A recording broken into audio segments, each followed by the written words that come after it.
All right, and that's how you make $1 million investing in real estate. So, it is 6 o'clock. I like to start on time. Class. Thank you. So tonight, I'm James Orr. We're doing how to do Nomad without moving into properties. So if you're in the wrong class, this would be a good time to leave. I'm James Orr, real estate broker, real estate services. Upcoming classes. What's that? You're out of here. So last week, how many people were here last week? Okay. So apparently last week there was a vote saying something like James should never come back again, but I'm here for one last week, then Brian's teaching for the rest of the year. So, what's that? Oh, I thought that was with the vote. Like you guys said, James isn't here, everyone cheered, you guys are like, how would you like me to teach all the classes the rest of the year? And Brian's like, yes, I'll teach all the classes. Oh, I thought that was said. That happens anyway. Yes, yes. There's another thing I need to point out. How many people noticed that Brian is wearing a purple shirt tonight? How many people think this is purple? Raise your hand. How many people think this is blue? Raise your hand. Oh, that's crazy. Okay. So anyway. Did you not see this is Broncos? Like you're a fair weather Broncos fan. I am not a fair weather Broncos fan. I wore my Broncos shirt last night, so everyone knows. Next season. Off season. That's how much of a fan I am. Well, I was wearing it last night. I was a fan. I just didn't wear it tonight. Anyway, so it was pointed out to me yesterday or the day before, that Brian wore the same shirt for 4 NCRAG meetings ago. And in his defense, he has like 9 copies of this shirt. So it probably wasn't the exact same shirt, but it was like the black with the gold rogue stuff on it. So Holly was looking through the photos. She's like, wait, which class is this? He's wearing the same shirt. Yeah, it probably is quite a few more. At some point it goes from gold to silver. That's pretty good. Anyway. What would you wear? Okay, you're going to wear like my uniform? All right, so Brian taught partnerships last week. How many people came to that class again? Was that good stuff? So if you thought last week was good, next week is even better. Because in my opinion, when Brian teaches partnerships from the front of the room, it's one level of teaching. When you get to be broken up into 3 different groups, someone who has a deal, someone who can get a loan, and someone who has down payment money, and you get to go negotiate against each other to form little partnerships in class, real time, in a risk-free environment where you don't have to actually live with the results. This gives you tons of practice and allows you to get really, really good at forming partnerships and learning what makes a good partnership work and how other people think about problems. So that's next week's class. It is the kind of like workshop part of that particular class. So that's going to be awesome. So that's next week, right, Brian? Yeah, and all I can say is like, if you're sitting here going, oh shit, there's no way I'm coming to a workshop, like change the way you're thinking about it. Because if you come to that, it's more valuable than coming to the class last week. Agreed. Because you will learn. And there are people, I don't know if they're here tonight, there are people that have come to that class several times and have been able to take away from that class and go form actual partnerships in real life that they come back and said, without that class, I never would have been able to do this. So don't run the risk of losing a lot of money in real life. Come to class, lose your fake money, and get some experience. Yeah. We really should do more of these because what I would recommend to folks is if you really are the money person in real life or you're the loan person in real life, you definitely need to play that role and practice partnerships, but it's just as important in my mind for you to play the other roles so that you understand what they're thinking and how they look at the problem, because when you come in, even if you're not used to being the loan partner or the money partner and you're now playing that role, you look at things differently and you're like, wow, I never really thought of it that way. But when I go and I talk to people and they're on the other side, now I know how they think. And so we really should do more of these because we only do one role. Like tomorrow, next week's class, we only have time to really separate you out and you play one role for the whole evening. But really, we should do multiples. We should do it like more frequently. That comes back to like what we talked about last week, where it was like, oh, I want 75%. That's what the money partner's worth, and then it's like, great, you're the loan partner. What's that worth? And they're like, about 90%. Yeah. Yeah. More. Yeah. It's very interesting. Yeah, Mike. As far as to go to, do I need to go to that previous class to attend the one? You don't, but the people that attended the last class will have an advantage because they understand some of the nuance and subtlety and how, at least Brian explains it, if they can remember, right? The people. I will recap before we start. So you will get a abridged version of a 2-hour class in like 20 minutes. And then So it's a normal class where you teach 2 classes in one night. Is that what you're saying? All right. So anyway, partnerships, that's going to be next week. After that, Brian teaches again. Like I told you, I have no responsibilities here whatsoever. Brian is teaching property management mastery. What's that one about? Managing properties. Masterfully. Masterfully.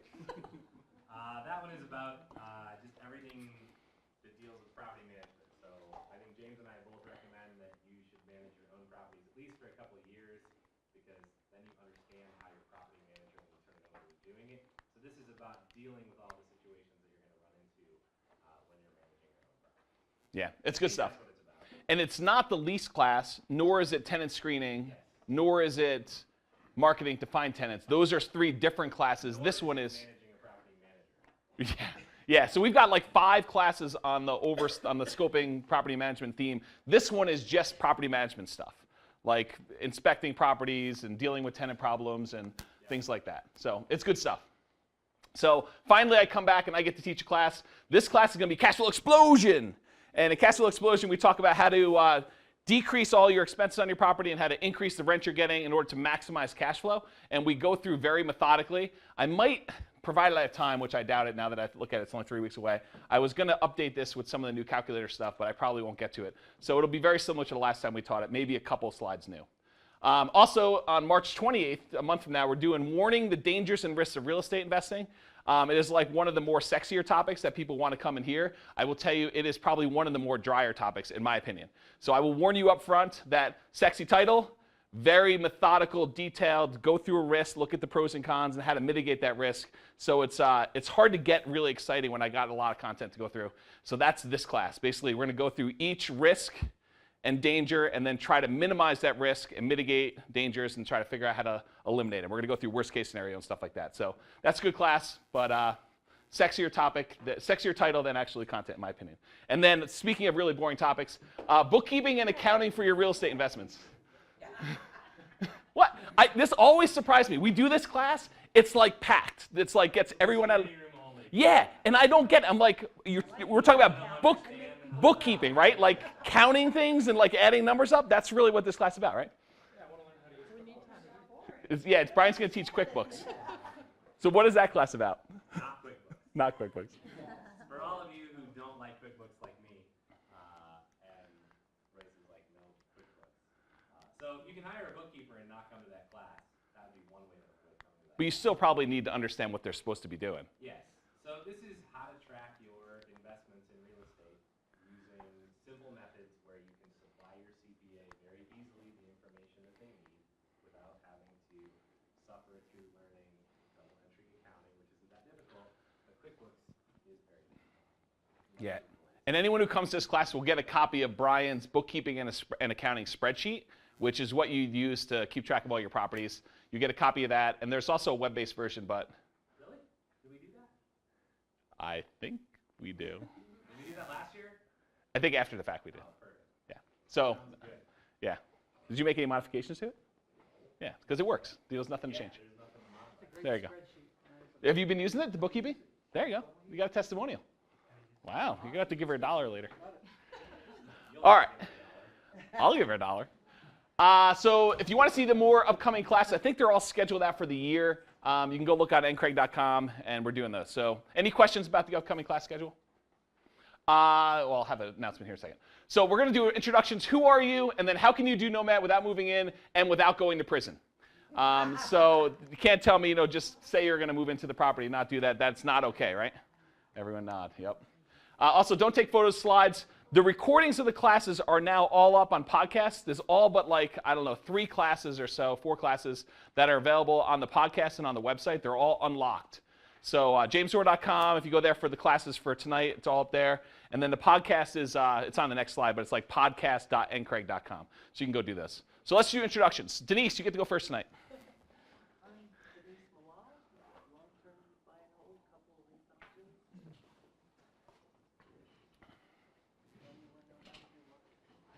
Okay, that's why you're here. That's cool. Awesome. Thanks. Welcome. Who's this person? I'm Tammy Orr, real estate broker, James's wife. And I would say put 20% down, buy one a year. Nice. I love it. Thank you. Hello. We're going back to you. Scott? Yeah. Yeah. We're going to loop around the back tonight. We're going all the way crazy. Hey, well, Scott Carpentier. I'm a mortgage lender for the last 30 years. I'm here to kind of learn as well, and so I can go back and teach. And always find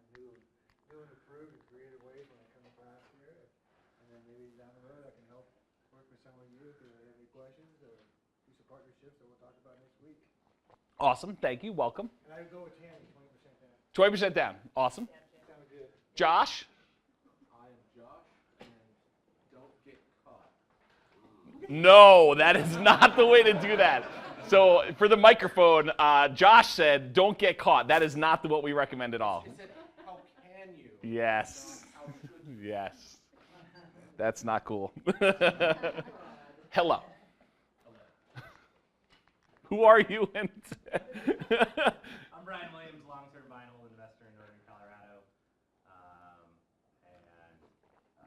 You could expand your definition of nomad, apparently, to take into account the fact that you're not moving the house and buy the cereal.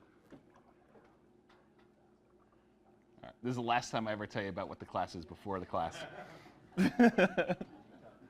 Randy? Hi, I'm Randy, new to trying to invest, and I'm going to go with Brian. You're going to do what? I'm going with Brian there. That's good. That's a good answer. That's pretty funny. That's good. Matt? Hi, I'm Matt. I'm a mortgage broker in town, and then, yeah, 20% down is probably the best way. Awesome. Thank you. Welcome. Hello. Man. All right, we're going to do Brian last next time. Joe? Hi, I'm Joe. I'm not going to go with anybody's answer. I'm just going to say I have no idea. That's why I'm here. Okay, good. Thank you. Welcome. I appreciate that. Hello. Hi, my name's Eli, and getting into this real estate investment thing, and what's the question? It's on the board. How do you do Nomad without moving in and without going to jail? That's what I'm here for. Good. Awesome. Thank you. Welcome. Hello. I'm Amy. I'm also new to investing, and I don't know the answer to the question, so I'm here to learn. Awesome. Thank you. Welcome. Hello. Daniel, I've got a few rental properties going. I don't know the answer to this question. I've heard the mantra, you have to move every year. Yep. So Yep. I'm interested to hear what you're going to say. I'm going to change my tune tonight. Awesome. Good. Welcome. Hello. I'm Eva Marie. And Robert, yeah. We live in Sweden, actually, so we just come here and we're all very new to this. Yeah. There's no real estate there to do. Very nice. So we don't know the answer No. either to that. So we were at last night's session about how to do this whole thing with the Nomad, and Yeah. we're at this session to see how not to live in it. Wow, that's pretty good. Like back to back. The idea of living in a new house as opposed to flipping the house and holding it for a year and then either renting it out. Right? Not bad. Sounds like a better alternative. Not bad at all, right? Yeah, that's awesome. Thank you. Welcome, guys. I am Brendan Foster, buy and hold investor in Northern Colorado, and I too am here to learn what shapes that this week. Okay, awesome. Thank you. Hello. I'm Curtis. I'm a beginner investor. I'm here tonight just because I can barely spell Nomad. It's written on the board. Oh, it's awesome. Okay, well, thank you. Welcome. Hello. Hi, I'm Patrick Bowler. I'm lender, investor, and I know the answer because you told me. I did tell you. Yes, I told you and Brian. You could inherit a property. Ooh, that's a new one. We're going to do inherited Nomad. Yeah, you gotta eliminate some relatives. That might involve going to jail, though. Eliminating some relatives might. Again, you don't even have to. Yes, that's pretty funny. Yeah, that's good. That's great. All right, did we get everybody? Allison? Hi, I'm Allison. I am pretty much just here to learn and check you guys in. And even though I've been told the answer, I am going to continue with my answer of I have no idea. Please help me. Awesome, thank you. Welcome. Donna? Hi, I'm Donna, and accounting isn't boring.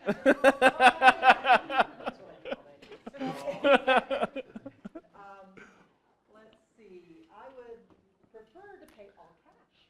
There you go. That's one way to do it. Yeah, awesome. Thank you. Can't get there yet. Soon. I'm Eric. I'm hoping there's a way other than 20% down. There is. I'm here to learn. Okay, awesome. Thanks. Welcome. Hello. Hi, I'm Claudia, and we do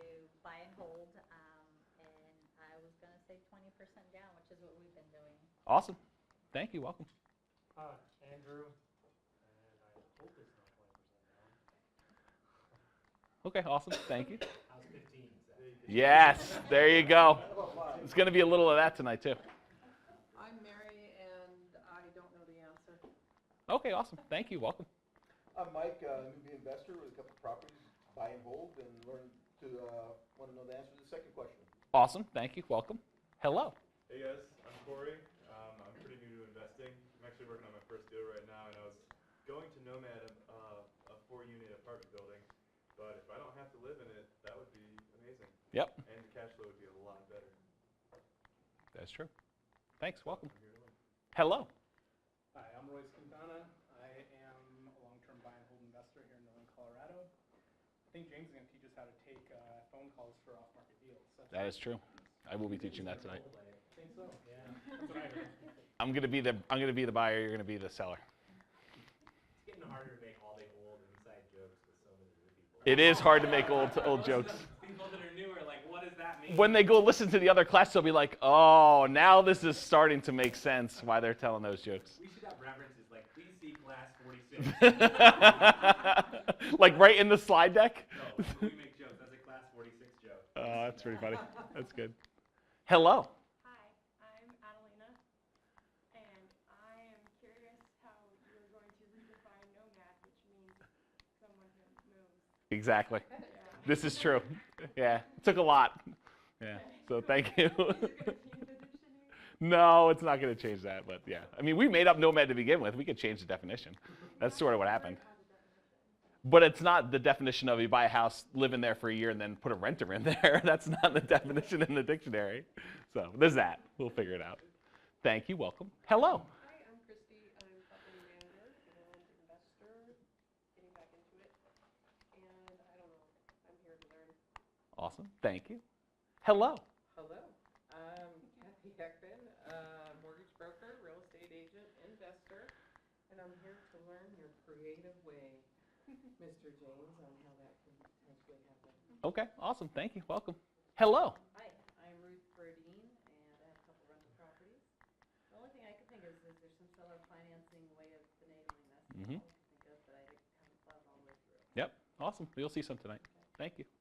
Hello. Hi, I'm Debbie, long-term buy and hold and private lending, and I'm wondering what if you can use a line of credit to buy a new property and then pay off the line of credit throughout the year with your proceeds from your rents from your other property.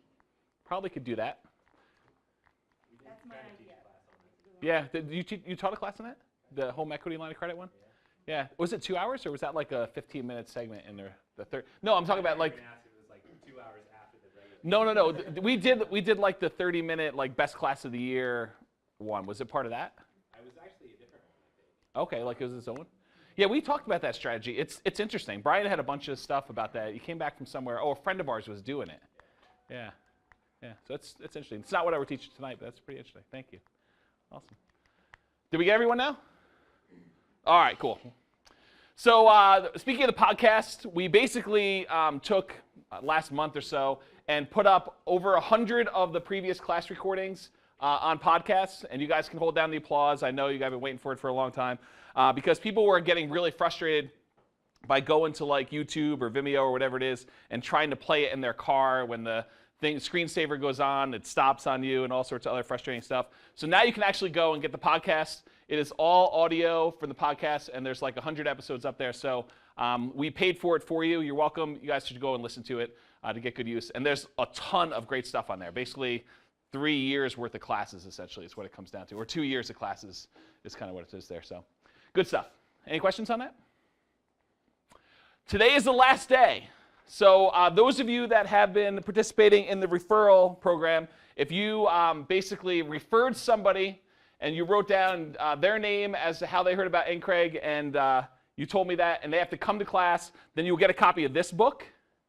For the people that are brand new and filled out one of those new sheets, is there anyone who's new tonight? If you fill out a new sheet, I will trade you for this book, which is different than this one. But there's 2 different books here you can get. If you refer. But today, after today, we're going to do a count and find out how many people referred the most people in the month of February. And those people will win a $100 gift card or dinner with James and Brian after and Craig one night where you can ask any question you want. Basically, Brian will answer any question about anything. I am only real estate. So if you have any personal questions for Brian, that would be your opportunity to ask him. That's not what was said last week. Was it just the opposite last week? Yeah, I'm sure it was. Yeah. So. Ask me any questions you want to know about James, and I'll be happy to answer. Oh, that's pretty good. That's pretty good. Yeah, Brian. You just said and agreed to, so ouch. Brian, yeah, that's pretty hardful. Yeah, so we're only doing real estate. Brian has some good dirt on me, so I gotta be nice to him. I apologize for everything I did wrong to you. That's a great shirt, by the way. Great shirt. Great shirt. That's awesome. Yeah, so basically, if you want either one, and did you do the poll last week as what's better, the $100 gift card or dinner? Okay, so how many people think the $100 is a better price than dinner with James or Brian? Yeah, Royce. Oh, and Addie. These guys basically said we can get whatever they want. Oh, that's funny. How many people would rather have dinner? Okay, yeah, that's what we expected. You've never had dinner with them. Yes, that is true. Awesome. All right, cool. So today's the last day. If you didn't do it, tomorrow it goes away. We're probably going to do another promotion here shortly, but for now, that's what the promotion is. So thank you for participating. Okay, so how to do Nomad without moving into properties. I've never given this presentation before because the stuff is all brand new. So I have no idea if this is going to be a 20-minute presentation or a 3-hour presentation. I have a feeling it's going to be about 2 hours. So the agenda for tonight, we're going to introduce 2 new types of Nomad. For those of you that have gotten the old Nomad book, the one that you get when you do your fill out your form for the first time, this one. In this, there are basically 5 different nomads that we describe. I'm going to go over what they are tonight very briefly. But we've introduced 2 since I wrote this book a few years ago. And so I'll go over what those 2 new types of nomads are. And those are the ones that allow you to do Nomad without moving into the properties. Okay? We're going to review results of a new variation on the traditional Nomad model. And I'll go into a lot of detail about the old calculator and how we were modeling Nomad, and then what I've changed with the new Nomad Calculator 3. So how many people are getting the newsletter? So you guys know that the Nomad Calculator 3 is coming, right? So it's pretty amazing. There's going to be a whole bunch of slides tonight from the new calculator, and I will show you the difference in how we do calculations with the new one versus the old one. It's going to be pretty cool. Then we're going to go over the pros and cons of moving in versus not moving in, because there are some advantages of still moving into properties, and there are some advantages when you don't get to move in. The biggest complaint I get when I tell people about Nomad is, I'm not going to be able to get my spouse on board with moving every year. It's never the person who's here's problem, by the way. It's always the spouse who's not there at the meeting. They're like, I'm willing to do it, but I can't get my spouse on board. Okay? So basically, we're going to talk about moving and not moving in. Owner-occupant interest rates versus larger down payments from non-owner-occupant. So people automatically assume I'm going to get better cash flow if I put more down. And actually, it's not as significant as you might think because you tend to get a hit for the interest rate when you're doing non-owner occupant. And I'm going to show you some math that shows you exactly where the crossovers happen because there's some crossovers. So I'm going to go over that tonight. And then we're going to cover the 2 new Nomad strategies in detail. And then I'm going to give you an overly simplified discussion of using cash-out refinances in order to come up with down payments to buy properties. Because imagine for a minute you just buy one property where you own or occupy, you wait till you have enough equity in that property, do a cash out refinance, and use that as your down payment. If you're doing that and you've got multiple properties, you could significantly speed up Nomad. And I'm going to show you some math on that tonight too, but it's going to be a really simplified version of it because the calculator is not working quite where I want it to be with the cash out refinance part of the code. Okay? All right, so 7 types of nomads. So these are the 5 from the original book, basically catch-up nomad. Catch-up nomad is you're 30 years old, 35 years old, 40 years old, 45 years old. You wake up one morning and you realize, oh my gosh, I have not saved enough money so far in order to do my retirement. I need to get my butt in gear. I need to start saving. You can actually get caught up for retirement using catch-up nomad. So it's all displayed in the book. Young nomads, so basically this is based on guys like Royce, just out of college, start buying rental properties. You're young and you're able to acquire rental properties. You're used to moving every year from college, and so it's easy for you to do. Sometimes you're willing to get roommates to help out with rent, and it's a strategy for acquiring rental properties and being able to retire young from doing this particular model. Little down nomad are people that watch late night TV, and they want to learn to invest in real estate with little or nothing down. You could use a nomad strategy to invest in real estate with little or nothing down. Okay? College nomads, if you have kids, young kids, and you want to start saving for college, or if you are someone who recently graduated from college and you're looking for a way to pay off student loan debt, we go over both those strategies when we talk about college nomad. And then finally, legacy nomad, this is basically Tammy and I. So we've got 2 college-age kids. One's in college. The other one we're trying to get back to go back to college this next semester. But basically, when they graduate from college, we are going to offer to gift them down payment money, get money out of our estate, have them buy a house, live there for the first year. If they're still on board after the first year, we will help them learn to put a tenant in that property, how to rent it out. We will gift them the down payment for the next property, and then we'll help them sequentially learn how to do rental properties so that when we pass on and we give them a bunch of rental properties, they know how to manage the properties themselves, they understand the value of it all, and they're ready to do that. And so this also helps us with estate planning by getting money out of our estate and into theirs early enough, and helps them with responsibility and good financial stewardship and stuff like that. Does that make sense? Okay. So now that we've covered the last 5, first new one, flush nomad. So a flush nomad is somebody who has enough money, enough down payment money, where they do not need to move into properties. They have enough down payment to do 15% down or 20% down, and the down payment is not an issue, so they can actually acquire properties that way. So really, we've been talking all up to this point about moving into properties, living there for at least a year, and then moving into the next property and kind of repeating the process. We've suddenly switched it. We've now said you no longer need to move in. So what happens? Well, I sort of just stretched the definition of nomad, and I said basically the main characteristic of nomad, I thought before it was basically moving into properties, but now I'm saying it's more so sequentially buying rental properties over time. So if you think about it, you're buying a rental property, you're living there for a year, the next year you're buying another rental property, you're going to live there for a year, you're going to buy another rental property, and now I'm saying, hey, listen, if you just buy the rental properties every year and you buy 10 over 10 years, that's sort of nomad-esque. And so that's close enough for me, and that's kind of how we've expanded the definition. There's some significant advantages, by the way, when I model this out, of buying properties every year versus buying all 10 at once. One of the advantages is you get to take advantage of market fluctuations. So if you have a market that's going down, you can kind of dollar cost average or dollar value average, depending on how you look at it, whether you're doing a fixed, 1 unit of property or a certain dollar amount of property as a down payment as to which way that really is. So really, you're just buying properties over time. And so that's what flush nomad is. We'll cover that tonight in detail. I'll show you some examples. And then the last one is creative nomad. Creative nomad is where you are willing to use creative financing strategies, owner financing, subject to, which really in Colorado is wrap financing, lease option acquisition, installment land contract, contract for deed, all these other creative strategies that we've talked about in a whole bunch of previous other classes, you can use that strategy and not have to move in. So if you're willing to put marketing out, have motivated sellers calling you, take seller calls, go make seller presentations, negotiate creative deals, bring an attorney in, have the attorney do the paperwork, you don't have to move into those properties. And a lot of times, they're little or nothing down type deals. You're not having to come up with a full 15 or 20% down. Eli. What's wrap financing? Wrap financing is where the seller has an existing loan on the property. You come in and you wrap your new financing around it, and then you make a payment to the seller, who then forwards the payment on to the lender. And sometimes there's a little spread where there's a little equity you're paying them on. And so that's what wrap financing is. And the Colorado, it's Colorado Division of Securities or the Colorado Consumer Protection, I forget what agency it was, but they told me that they do not want us doing subject to deals in Colorado. They would much prefer that we do wraps instead, if we're going to do them, because they want to have the seller have some recourse if you stop paying. If you do regular subject to and you're making payments on their loan and then you all of a sudden stop, there's no recourse for them if you stop paying. With a wrap, though, they can actually foreclose and get the property back. And they prefer that. It protects the seller. Okay? All right, so those are basically the 2 new strategies we're going to go into detail tonight. One of the things that I discovered, especially with the new Nomad calculator and how we're doing stuff, is your assumptions matter a lot. If you change even the most minor assumption early on, over the course of a 40-year period, which is a lot of times what we're modeling, it has a huge impact. You know, we're going to talk tonight about the idea of saving $160 a month and investing that in the stock market so that you can use that to build up return, so you can build up a down payment to do stuff. And if you change that from 160 to 200 or something like that, it definitely impacts things. It speeds things up, and then once you speed things up and you get your first property, then that has an impact as well. And so now all of a sudden you have 2 things that are working towards you. So the initial assumptions matter a lot. Interest rates matter, price of houses matters, the ratio of rent to house price matters, vacancy rate matters. All these things that you think have no impact at all, they do. They have a pretty significant impact in a lot of cases. We're going to show a lot of variations of that.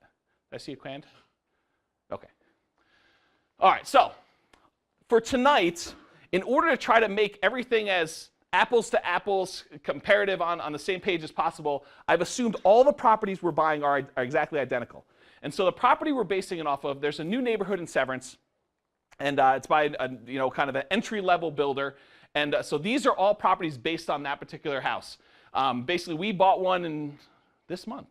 Is it this month? So we bought one this month, so these numbers are pretty current. Estimated purchase price on them is $320 plus $5,000 for seller concessions. So in a lot of cases, we're asking the seller to contribute $5,000 toward our closing costs, because especially when you're doing little down strategies like buying it as a Nomad, moving in, not having to come out of pocket an extra $5K makes a huge difference as far as money. So in all the cases, we've asked for $5,000 in seller concessions. It's a $320 purchase price plus the $5K. The 1% down payment program, the lender has a $5K credit. So basically your purchase price is $320 because you're going to get it back. And that's just for math reasons. Is that still right, Patrick? Is that about $5K? Yeah. That's the cap on it, right? Yeah, so basically we assume that's the max. So you're going to get a $5,000 credit when you do the 1% down loan program. You can only do that for the first loan, the 1% down one. And as far as the financing goes, we do a 2-hour class on the financing. So if you're like saying, James, can you go over the financing? Probably not tonight, but go watch the 2-hour class on financing. It's on the podcast, and it goes over all this stuff. The next thing we're going to talk about is the 5% down payment. I've assumed when you're going to do these creative deals that you're going to have to come up with 5% between your marketing costs, any money you're giving to the seller for some equity, and things like that. So basically, we're assuming it's the equivalent of a 5% down payment on the property and marketing and the money you're going to give to the seller to do that, and you're getting a $5,000 discount. So if you're ever looking for investor grade subject to type deals or wrap financing type deals, and you're out there in the marketplace, it's really hard to do kind of like a lease option exit where you're only getting a $5K discount. So in a lot of cases, these would be throwaway deals for real estate investors. Anyone doing off-market deal stuff here? You're doing off-market still, right? So anyone doing off-market deals, if you found a subject to property and only had a $5,000 discount, it might not be worth pursuing, right? Yes? Subject to. Okay, so some people would pursue it. Some people would say, I don't have enough spread in that. I'm not willing to do it unless I can get at least $20,000 spread or $30,000 spread between the deal and stuff like that. So for a lot of folks, this would be a throwaway, but some people would still pursue it because in this market, buying properties even at full value is probably a worthwhile thing if you're able to get the financing rolled in. So anyway, the idea is that you're getting a $5,000 discount when you're buying the creative deals. That's my assumption, okay? Interest rates are going to vary with the down payment. And when I did the financing class back in October, I printed out this really wicked cool sheet. Does everyone remember? Who came to that class where I did the financing? I gave you like the handout with the sheet and the little bar charts and stuff. Anyone come to that one? Okay, so the interest rates I used were the ones from that sheet. So if you go back to that class, you look at them, and I heard interest rates went crazy yesterday. Is that right? Lenders? Yeah. They've been just going up? Okay, so those interest rates that I did in October are probably low. So really, it's going to be a little higher. I also assumed from all of that sheet, I picked the one that had lender-paid PMI. So instead of actually saying, the PMI goes away after you get to 80% loan to value or 78 loan to value, whatever it actually is. Instead of doing that and calculating the math that way, I just assumed that we did a lender-paid PMI up front, so you took a hit in the interest rate initially. There's probably a whole class on whether we do lender-paid PMI or whether we do pay PMI monthly and the market goes up fast enough where we can get rid of the PMI, and we can make some assumptions about that. There's probably a whole class on that, just looking at some stuff. But for tonight, to make it simple, all of them have lender-paid PMI. Is everyone following? Okay. So rent is $1,850 per month. That's sort of what we got for our rent. Someone else has a similar property. Is that about good for rent? Okay. So self-managed, we're assuming that we're managing the properties ourselves. If you put a property manager in there, it significantly impedes cash flow. It's going to be $180 or so less in a lot of cases. Okay. 10% maintenance and a 3% vacancy. I think that's reasonable, especially since this is a brand new property. Any questions on my assumptions? Sweet. So, and I know you guys can't read this, but basically these are the different houses we have. This is a screenshot from the new Nomad calculator, and it shows you the houses that are kind of used in different scenarios. So there's a 1% down Nomad property. The interest rate on that is 4.75. That's my assumption for that. And we're buying it for $320. Remember, we're actually buying it for $325, but we get the $5K lender credit back because it's the 1% down loan program is really a 3% down loan program, but the lender gives you a $5,000 lender credit. Okay? So it's $320 purchase price, $1,850 rent. So for the 3% down Nomad, it's the same 4.75 interest rate, but the purchase price is now $325. Same rents for all these, by the way. 5% down Nomad, still 4.75% interest rate, still the same purchase price of $325,000. Then we've got 15% down payments and 20% down payments. The 15% down payment interest rate is really where it hurts you. And that's one of the reasons why I took part of the presentation tonight, and we're going to go over the difference between 15% and 20% to show you how these the interest rates when you're doing these have a huge impact on cash flow. So the interest rate on a 15% down payment is 5.75. So it's a full percentage point higher. And that's partially because you're doing upfront lender pay PMI, and it's just what the rate is for 15% when you do that. The 20% down payment is 5%, so 3/4 of a point less. And then the 5% down payment, 5% creative purchase is the same as the owner-occupant ones. Why am I using the same interest rate for the creative ones as I am for all the Nomad ones? Yeah, because you're going to be taking over loans, buying subject to, on properties where the seller was living in the property. So they were owner-occupant properties, but now the seller's like, I'm moving to Florida, back in with my family, I don't want this property anymore. You just come in here and take over this property if you give me $5,000 today. And so you're able to go in there and take over an owner-occupant interest rate on that property and do that. And interest rates, so if we look back over the last 3 or 4 years, where have interest rates been? Have they been lower than this 4.75 or higher? Lower. So this is probably conservative, right? Last couple years, they've probably been lower than that. Okay. Any questions on sort of the assumptions on the houses? Yeah. I'm going to have to do a different class on it because it's really got enough stuff in it by itself to be a whole class.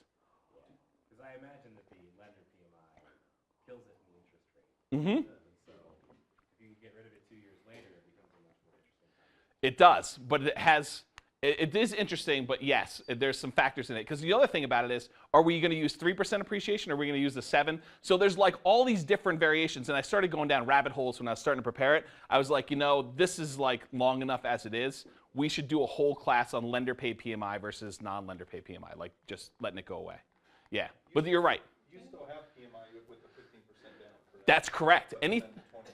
That's right, and that's one of the reasons why the interest rate is so much higher on this. The hard part about this, and the thing that's harder, is that the 5.75 with the lender pay PMI, like you can't get rid of it, right? It's in your rate. The only way you get rid of it is refi. Right. Whereas in the PMI payment, you can actually get rid of it for the same loan. Totally. That's the sticky. Absolutely, I agree. And so that's why there's a whole class on that coming. Yeah. It's just, there's too many variations to run through that tonight when we're trying to teach a different concept. But yes, there is a significant part of that. Any other questions? Yeah. Okay, this might be really, that other people know, but I don't get it. Why Yep. is it that the Nomad is so much lower percentage than, and what's the payment rentals? That is an investment then that you're getting it? I don't understand that. So why is the interest rate lower for this? For the Nomad versus. Because you're moving into the properties. So the owner-occupant, As an investment then. if you owner-occupy a property, your interest rate is much lower than if you're buying investment. And the difference actually is 4.75, which includes lender pay PMI, to 5% if you're putting 20% down and you don't have PMI. So the interest rate, I think, who knows the rates? Is it 4.25 today, 4.35? Okay, so basically this is the number. If you were not going to have PMI, if you were going to do what Brian says and just pay the monthly PMI, it's probably closer to like 4.25 or 375. Yeah, so you do get a premium, you do get a benefit from moving into the property as an owner-occupant. You get a lower interest rate. And that's one of the things we're going to discuss tonight. Okay? All right. So a fresh look at traditional Nomad. So don't look at the screen right now. I'm going to tell you a story. So for those of you that are kind of familiar with Nomad, in the past, what we used to do to model this is I used to say to you, okay, to do my calculator, we put in the kind of inputs for a particular property, and then I assumed a like hard-coded assumption of we're only going to look at all years data. We're not going to look at every single month, and we're going to buy a new Nomad property every year, basically in January every year until you get to 10. Then we're going to stop. And I didn't have you putting any of the money into a bank account and being able to use the money that you put into the bank account as part of your down payment for future ones. All I did is I said, we're doing a property every single year, and I'm telling you how much you would need for a down payment for that one. If you had negative cash flow, I added that and told you you'd need this amount of money.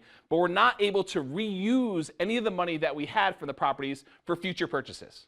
Okay? So that was the old calculator and how I did it. And that was a really good model. It was a really good way for us to introduce Nomad and say, look, if you're buying a property every year, here's how it looks. you need this much in down payment, and if you need an extra cash for handle a negative cash flow, this is how much extra you need. And so the calculator spit out, you bought 10 properties over this period of time, you held them for a total of 40 years for everything combined, and you needed this amount of money in order to do that model, and it kind of told you how much money you needed and buying the properties at 10-year intervals.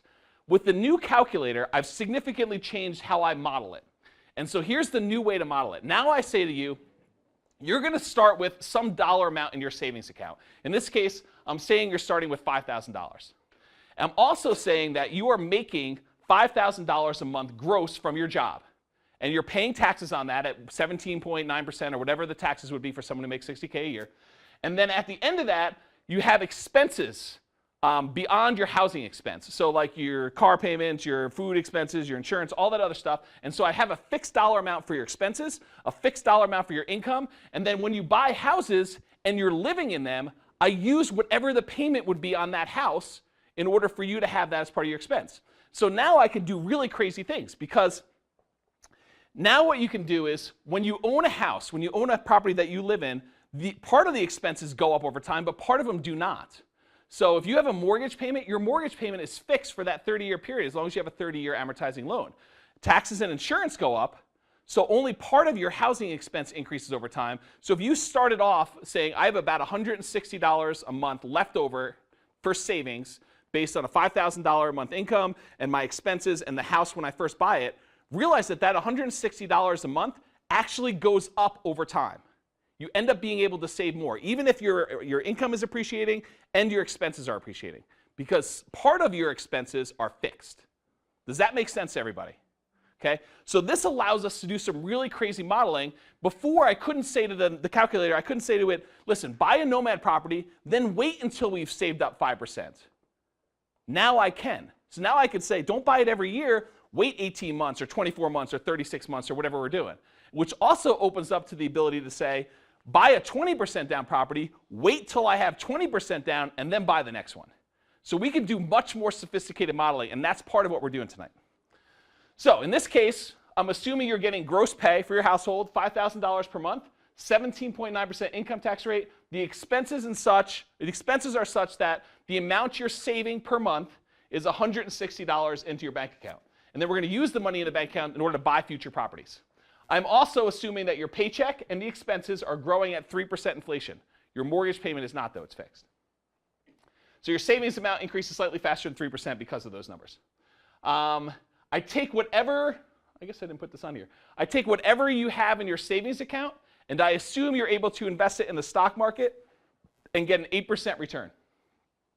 And Brian, when he teaches his classes, will tell you that 8% is extremely optimistic and that you should not expect it. But I had to pick a number for tonight, and I know some people are going to try to argue you can do better than that. I know some people are going to argue that it's lower than that. So guess what? It's 8% for tonight. Okay? You're earning enough money at the beginning to be saving $160 a month, so inflation takes care of that. And then same assumptions for the flush Nomad and the creative. Okay? So here's what happens. The new kind of like variation of Nomad using this model, where you put you're making $5,000 a month, you start off with $5,000 in your bank account, and you're kind of doing this model over time. This shows you how many houses and when you buy them, which is different than the other Nomad model where we're buying houses every single year. Okay, so this changes it. And I just wrote a book based on these assumptions. So I have a book where we go over 12 different scenarios. You're all the same thing. You're making $5,000 a month. Your expenses allow you to save $160 a month. And then I run through all these different variations of different models and do that. That book is forthcoming. It'll probably be done. It's already written. I need to have the cover made. Then I found one math error, which I need to go back and correct everything. So that's coming out here probably in the next couple weeks. So with the new model, here's how it works. You're buying a house basically at the first in year 0. It's a 1% down property. It takes you, whatever that is, 4 years or so in order to save up enough down payment to buy your next property with 3% down. Then you're actually going to save enough money here over the next, whatever this is, 4 years, and you're going to buy another one. This one is going to be 3% down. Then you're going to do another one, you're doing 5% down, and you'll notice it's getting faster and faster over time. Till eventually, you're at 10 properties in month, whatever that is, 210 or so. Okay? So it's a much longer period. Remember with the other model, it only took you 120 months to acquire 10 properties, but in a lot of cases you needed like $160,000 or $180,000 to do it. This one you didn't. This one you started off with $5K and you were saving $160 a month. Very different plan. Does everyone see that? Okay. So this shows you your account balance using that same model. Basically, as soon as you get to the point where you save enough money, there's a little blip on here. I know you can't see it because the money's so big on the other side. But then the money drops down for the down payment. You save up, it drops down, save up, drops down, until eventually here, you're not buying any more properties, and your account balance is just growing over time. And any money you're getting from cash flow, any money you're getting kind of compounding from the stock market is all growing in the stock market right here. So a lot of this return is your 8% stock market rate. I didn't, but I should add that. Yeah, I should add the difference between those. But it's, it's hard to do like the compounding numbers too. I just won't like the color, right? The bottom section of the color. I know, but what do you count the compounded dollars that you're reinvesting? I think you count anything that you've invested in the stock market that came back as cash flow. Then when it gets a return to the stock market, you count it as stock market. Should be easy. Okay, I'll do it that way. I'll figure it out. We can talk about it later. Okay, so there's your kind of number there. I zoomed in a little bit to show you what's happening on a shorter scale. So you start off with 5K, you buy a house, goes up, eventually you have enough for 3% down, you put the down payment in, buy another house, down payment, buy another house, down payment, buy another house, down payment, and so on and so forth until you finally get to the end here, and then it just keeps growing. That's a zoomed in section of how the housing works, okay? All right, then your true cash flow. Oh, I need to tell you, I created another term. Brian makes fun of me all the time. It is trademarked. I didn't add the symbol. It is totally trademarked. Don't go trademark it. And I can't drink without spilling on myself. Okay, so I created this new term. So a lot of times when we teach a deal analysis, we talk about cash flow on a property. One of the things that we talk about is the idea that you could do cash flow, plus if you take the depreciation you're getting on the house and you multiply it by whatever your tax rate is, you get cash flow from depreciation. There was no term that included cash flow and cash flow from depreciation into one number. And so I invented one. It's now called true cash flow. And so true cash flow is basically your cash flow and cash flow from depreciation plus your CapEx. So there you go. That's your new term from that trademark. So basically, this is your cash flow on all the properties. You start off making very little cash flow because you're living in the property, you don't have any from that. Then you have a little bit negative, you can't quite see it. But then over time, it kind of grows and grows and grows and grows and grows. You're paying off houses, so your cash flow bumps here. You're paying off houses, and it keeps growing. So basically, this is your cash flow on the property. So at the end of the 40-year period, when you do the traditional Nomad model, the new variation of it, you've got about, whatever that is, $27,000 a month in cash flow. Okay?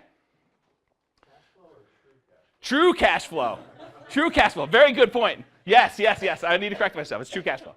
Very good, though. Yes. Here's your net worth. Basically shows you start off with very little, $5,000 or so, and then it grows over time such that by the end of it, your net worth, which includes money in the bank, your account balances, and all the equity in the properties that are there, you have whatever that is, $17,000 in net worth when you do this model. Yeah. 17, did I say something else? Yeah, 17,000 times 1,000. That's million, by the way. Yeah. What's the payoff schedule? How exactly are you paying this off? Are we assuming that at the month of 450 you own everything? Nope, you are not owning everything because if you look back here, you don't buy your last property until month 200, and so it takes 360 months to pay it off, so that one won't be paid off until 200 plus 360. So that's like 560. So there's some that get paid off, and you can see that reflected in cash flow. This is your first property that you bought being paid off. No accelerated schedule with all this cash, right? What's that? All this true cash, extra cash, you're not accelerated schedule on the payoff. No, and the Nomad calculator will allow us to reinvest money in order to pay off the mortgages first. File the retained earnings back in the houses. What's that? Take your retained earnings and put it back in the houses. So Yeah, some people would prefer to do that. Some people would definitely not prefer to do that because some people would prefer to live on the cash flow and retire early. So there's definitely a change in however you want to do it. We can model it both ways. For tonight, I didn't pay off mortgages early because there's a whole bunch of other complicated stuff. We're not going to do that tonight. Yep. Okay, so basically here's your net worth. Net worth becomes 17,000 times 1,000, which is $17 million.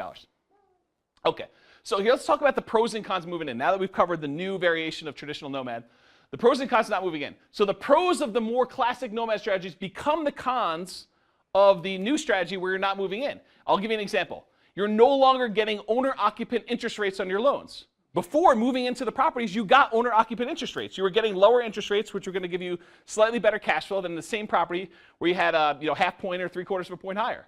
You no longer get that now.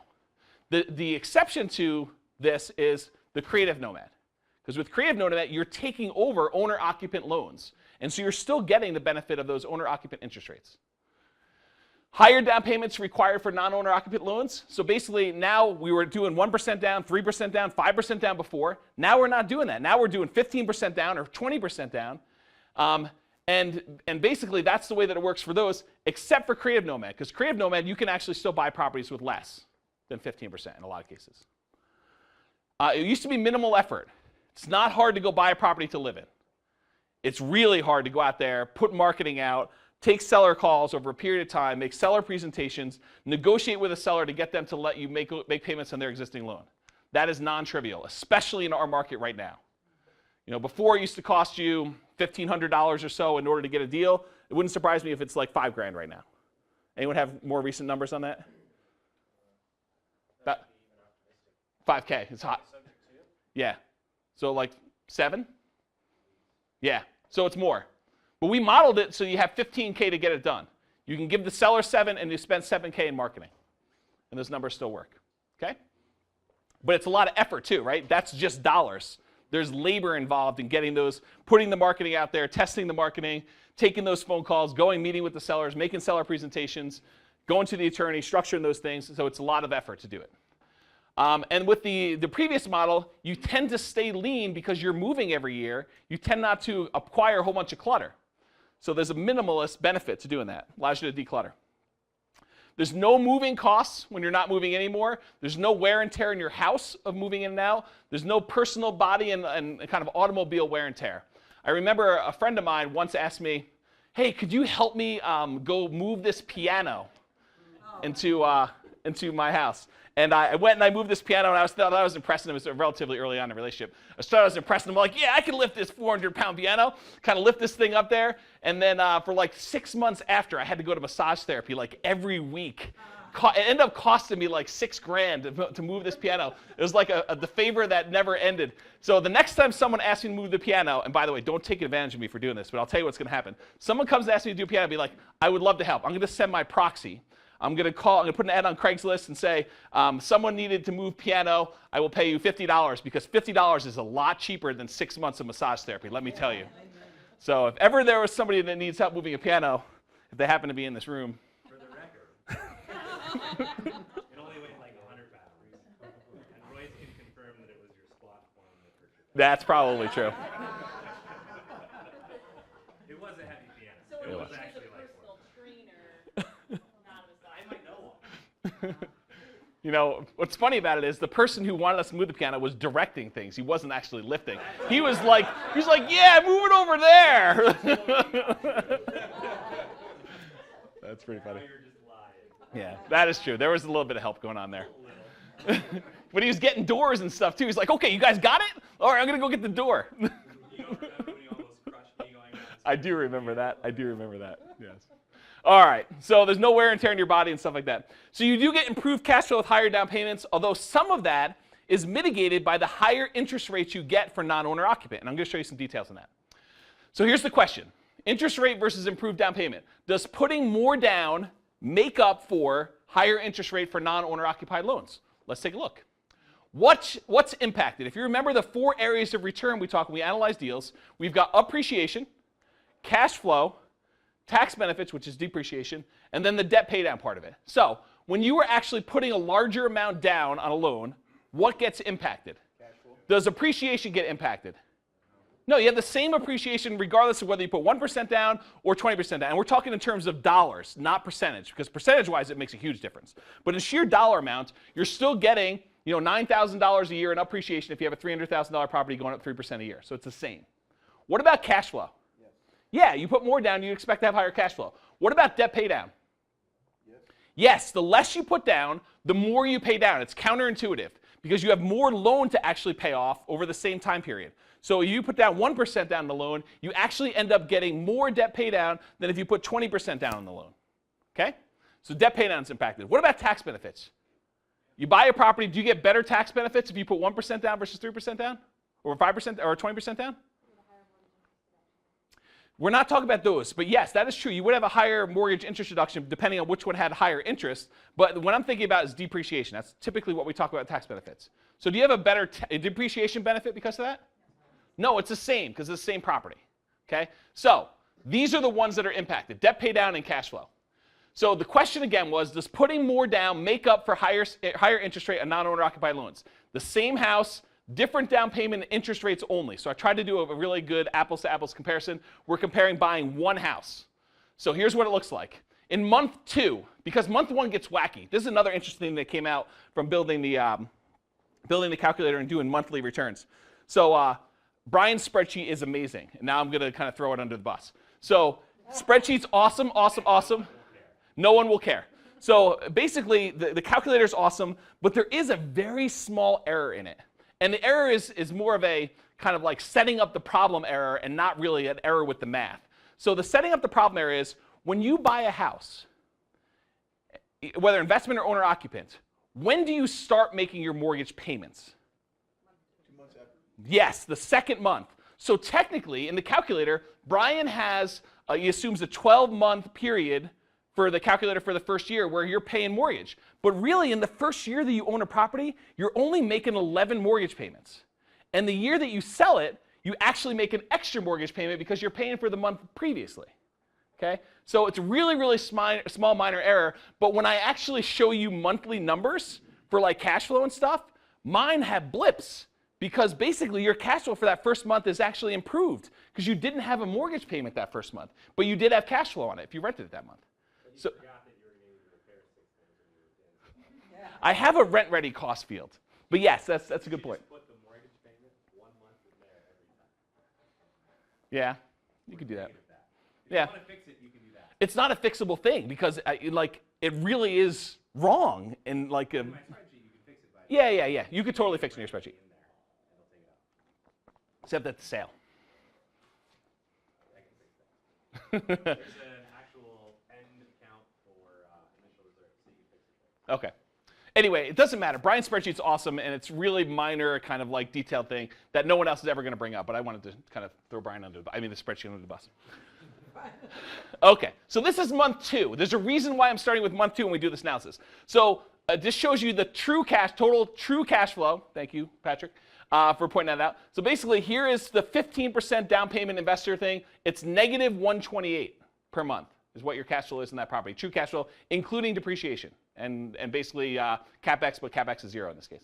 So negative 128 for the 15% down, negative 193 for the 1% down, negative 160 for the 3% down, negative 127 for the 5% down, and then you actually have positive $84 when you put 20% down. So what becomes interesting is, the difference between putting 15% down and 1% down is not that big, and they're both negative. That's pretty fascinating to me. Partially because the interest rate you take on that 15% down loan is pretty significant. And the difference in down payment, if you think about it, you're putting $3,000 down approximately and 1% down, and you're putting $45,000 down with the 15% down. So you put a lot more down, and you only have $70, $65 more cash flow? That's crazy to think about. Now, Brian, I'm sure in the back of the room is thinking to himself, yeah, but you're only paying that until the property value goes up and you get rid of PMI, and it's a lot longer on the 1% down or that. I actually think it's something totally different. Oh, okay. What are you thinking? But, so your 128.63 includes debt pay down and cash flow. It doesn't include debt pay down because it's... You're not including that in the previous sheet. No, this is cash flow, so it's basically your normal cash flow calculation plus depreciation, cash flow from depreciation. So it doesn't include debt pay down. So it's actually the true cash flow. It's not including anything that you don't actually see. No, yep, it's only cash. Okay. Yeah, it's cash in the bank. Do you have the same chart for kind of the overall picture? Where I didn't do that one. depreciation and debt pay down, because that becomes interesting as well. I agree. I didn't do that one for tonight, but you're right. That would be interesting to see the debt pay down benefit too. Well, it's not just that. It's debt pay down plus the appreciation and the leverage on the down payment. Oh, the same appreciation. The number is going to be the same, so that would cancel out across all of them. The real differences would be debt pay down and cash flow. So yeah, because the return off. Yeah, ROI gets crazy. I mean, I will tell you up front, ROI on the 1% down is better by a lot. I mean, 15 times better than the other one in a lot of cases. But it's like, would you rather invest $1 and get 100% ROI, or would you rather invest $100 and Yeah. get 20% ROI? And we're talking about sheer dollars, not percentages here. So yes, I agree. Okay, so the difference though is if you bought this property today, your overall dollar in your pocket is about $85 a month, including depreciation and cash flow. Everything else is slightly negative. So here's something interesting. If we jump to month 13, if you want to kind of look a year out, the change isn't significant. It's $88 negative for the 15% down, negative 153 for the 1%, negative 120 for 3, and negative 87 for 5, and then you're positive 124. So not a big change a year later when your rents kind of increase a little bit, okay? However, what's super interesting about this is it doesn't matter what down payment you did. Assuming you're buying the same property, 30 years later, your cash flow is identical because your loan's paid off. So while there's a definite difference in your cash flow between the 4 different loan programs throughout this entire period, and then you stop getting depreciation here, that's what that little blip is. But once you get to the point where the loan's paid off, cash flow is the same for everybody. It doesn't matter anymore, which is interesting. Here's your total account balances, and I'm going to zoom in and show you some stuff in here. But basically, you start off with this big account balance that's negative for doing 20% down. The 15% down is a little less, 5, 3, and 1. And then you have negative cash flow on a lot of these. You also have negative cash flow on the 15% down, but the 20% down one actually just starts going up. And so eventually the 20% down one exceeds all the other ones. It actually surpasses them. And I'll zoom in to show you this. So this is zoom in for the first, 8 years or 9 years. This is the 20% down. It kind of continues to grow and grow and grow until it adds to your account balance. And then in month 76 or so, it actually surpasses the account balance for the 15% down one. So it would have been better for you at this crossover point. And then these are kind of going negative. They're slightly negative. Are you taking into account opportunity costs for? I'm not doing that. This is basically just sheer account balance. But there is an opportunity cost. If you're putting 20% down, you couldn't buy 4 properties over the same time period if you were willing to move. Or an 8%. That's right. You could do that in the stock market and do that. And I didn't do that in this particular case. But it does come out in the scenarios one. Because the scenarios one actually does, any money that's sitting in your account is growing 8%. So it does take that into account, but not here. Okay? So if you zoom out basically to month 216 or so, this is the 15% down one. But then the 20% down one is the orange one, and that surpasses your 5%, your 3%, and your 1% later, so that by the time you're at month 230, 20% wins from there on. Okay, a little counterintuitive stuff. Your total net worth, it's as you'd expected. You put more down, you're going to have a better net worth at the very end because you had better cash flow. Same thing with the 15% down, and then your 5, 3, 1 type numbers are there too. Okay? So here's the net worth at the very beginning. I'm going to skip this for the sake of time because I think I'm getting close. Net worth at the end, so this is at month 480, which is the 40-year point. The difference between your total net worth with 15% down is $1.67 million.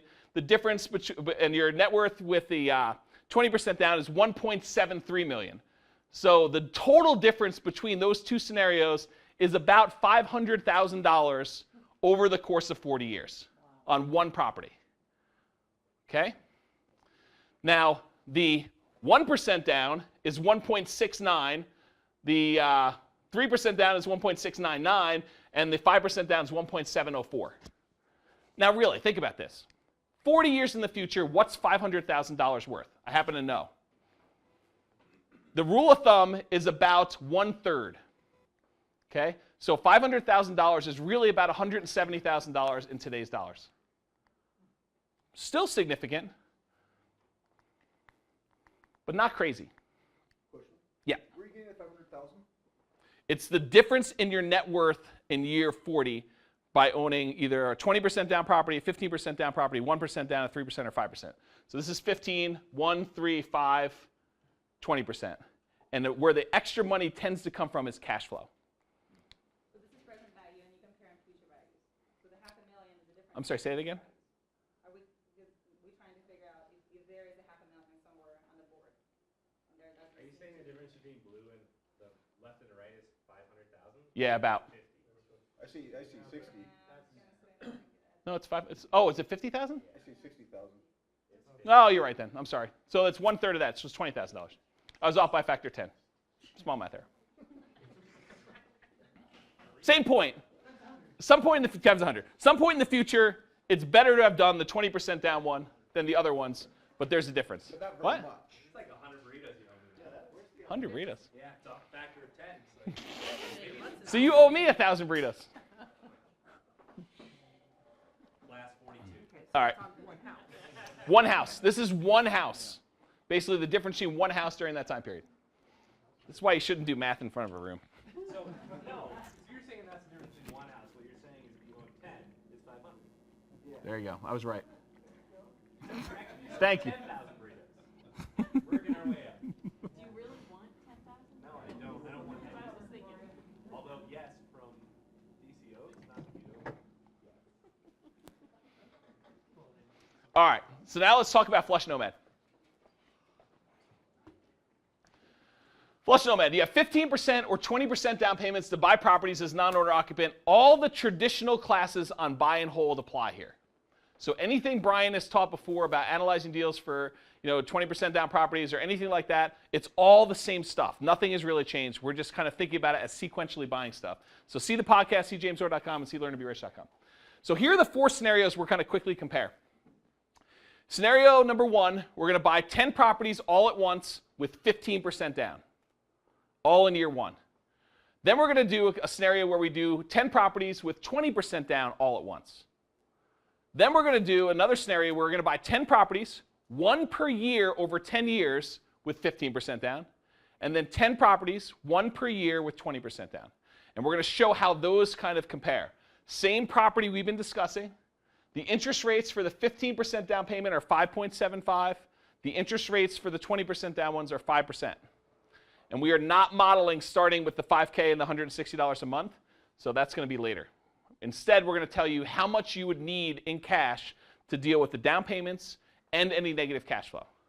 So now we're going to kind of use that as our kind of basis. So here's the account balances. If you buy 10 20% down rentals all at once, at the very beginning you need negative you basically need $662,000 immediately to do that. Okay? Then over time, your cash flow on those just goes up, so your account balance becomes more positive, or less negative in this case. If you did, it's the same thing.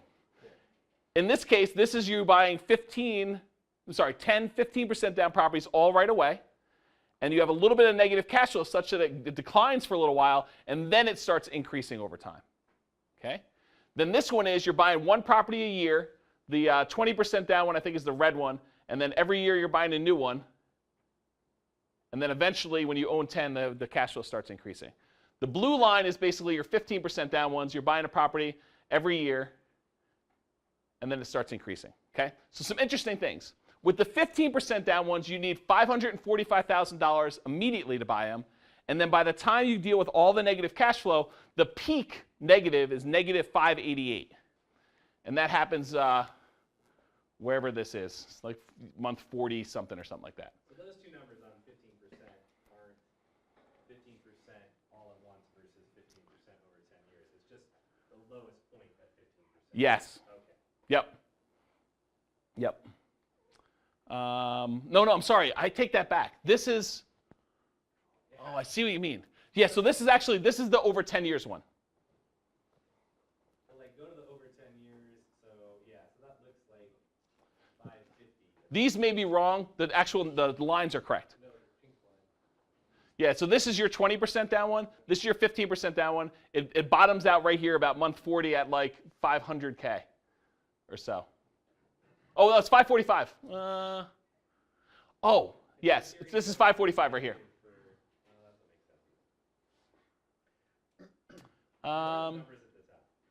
Yeah, ignore the numbers at the top. So the idea, though, is the amount of money you need is different for each model that you do. Did you find it? All right, I'm not going to do math in front of the room. Skipping, moving on. So this is the same chart, just zoomed out a little more. So you say the bottom one is the 20%. Eventually, that overtakes everything, and that does the best. And this is, by the way, your total account balance. The 15% down one all at once starts off second worst, and it actually becomes second best. And then the ones where you're buying over time, they kind of end up here where one of them, I think that's the 20% down one. Yeah, the red one's 20% down. The blue one is your 15% down. And they end up with account balances of I don't know, somewhere between 6 million and change, all the way down to 4.5 million or so and change for the low one. Okay? So net worth, same idea. Your net worth grows. At the end, your net worth is whatever that is, 15 million or so for those. It is better to buy them up front and better to buy the 20% down payment ones in terms of net worth. That's what it ends up being in this case. What were the assumptions on appreciation again? 3%. Straight across the board, 3%. Okay?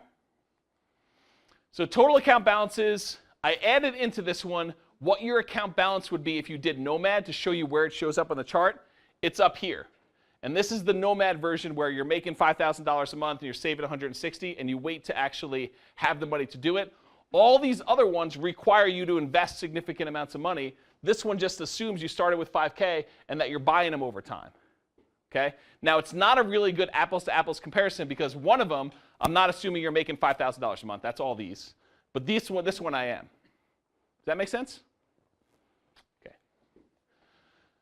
In this model, it shows you where properties are acquired. So when you buy 10 properties all at once, there's 2 lines here. They're just on top of each other. Shows you that you have 10 properties from basically year 1, and you own 10 properties for the duration.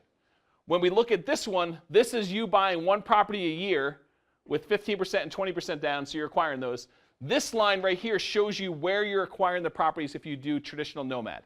The one where you start with 5K, you're saving $160 a month, and you're buying it as soon as you have enough down payment saved, so you're not putting any more money in the deal. This shows you the speed at which you do those, so you end up acquiring your 10th property around month 200, where these you get them right away, and you're able to get to 10. Does that make sense? Just differences in the 2 different models. All right, so flush Nomad, a more fair comparison. So instead of doing what we just did before, erase your mind, now we're going to do all of them start with $5,000. You're going to buy a 1% down payment property and you're going to move in. Even if you're going to do your 15% or your 20% down ones, you're going to do your first property that you live in with 1% down and live there. Okay? So everyone makes 5K. Everyone starts with 5K. Everyone makes 5K, and you're going to buy a 1% down property, and you're going to save $160 a month. Traditional Nomads are going to be moving every time they get enough down payment. They're going to move into the next property and convert it to a rental. The down payment, the 15% and 20% down ones are not. Okay? You're going to invest any extra cash in the stock market and get an 8% return. So that's all the same assumptions. And then every scenario starts the same, and we save up until we can afford our next house. Even the 15% and the 20% ones. We're going to wait. Your first house, you're just saying, hey, you need a house to live in. Yep, you need something to live in. And when you're a Nomad, you actually move out of that one and convert it to a rental. When you're the other guy, you just stay there. Yep, that's the difference. Okay, so here's the number of houses owned.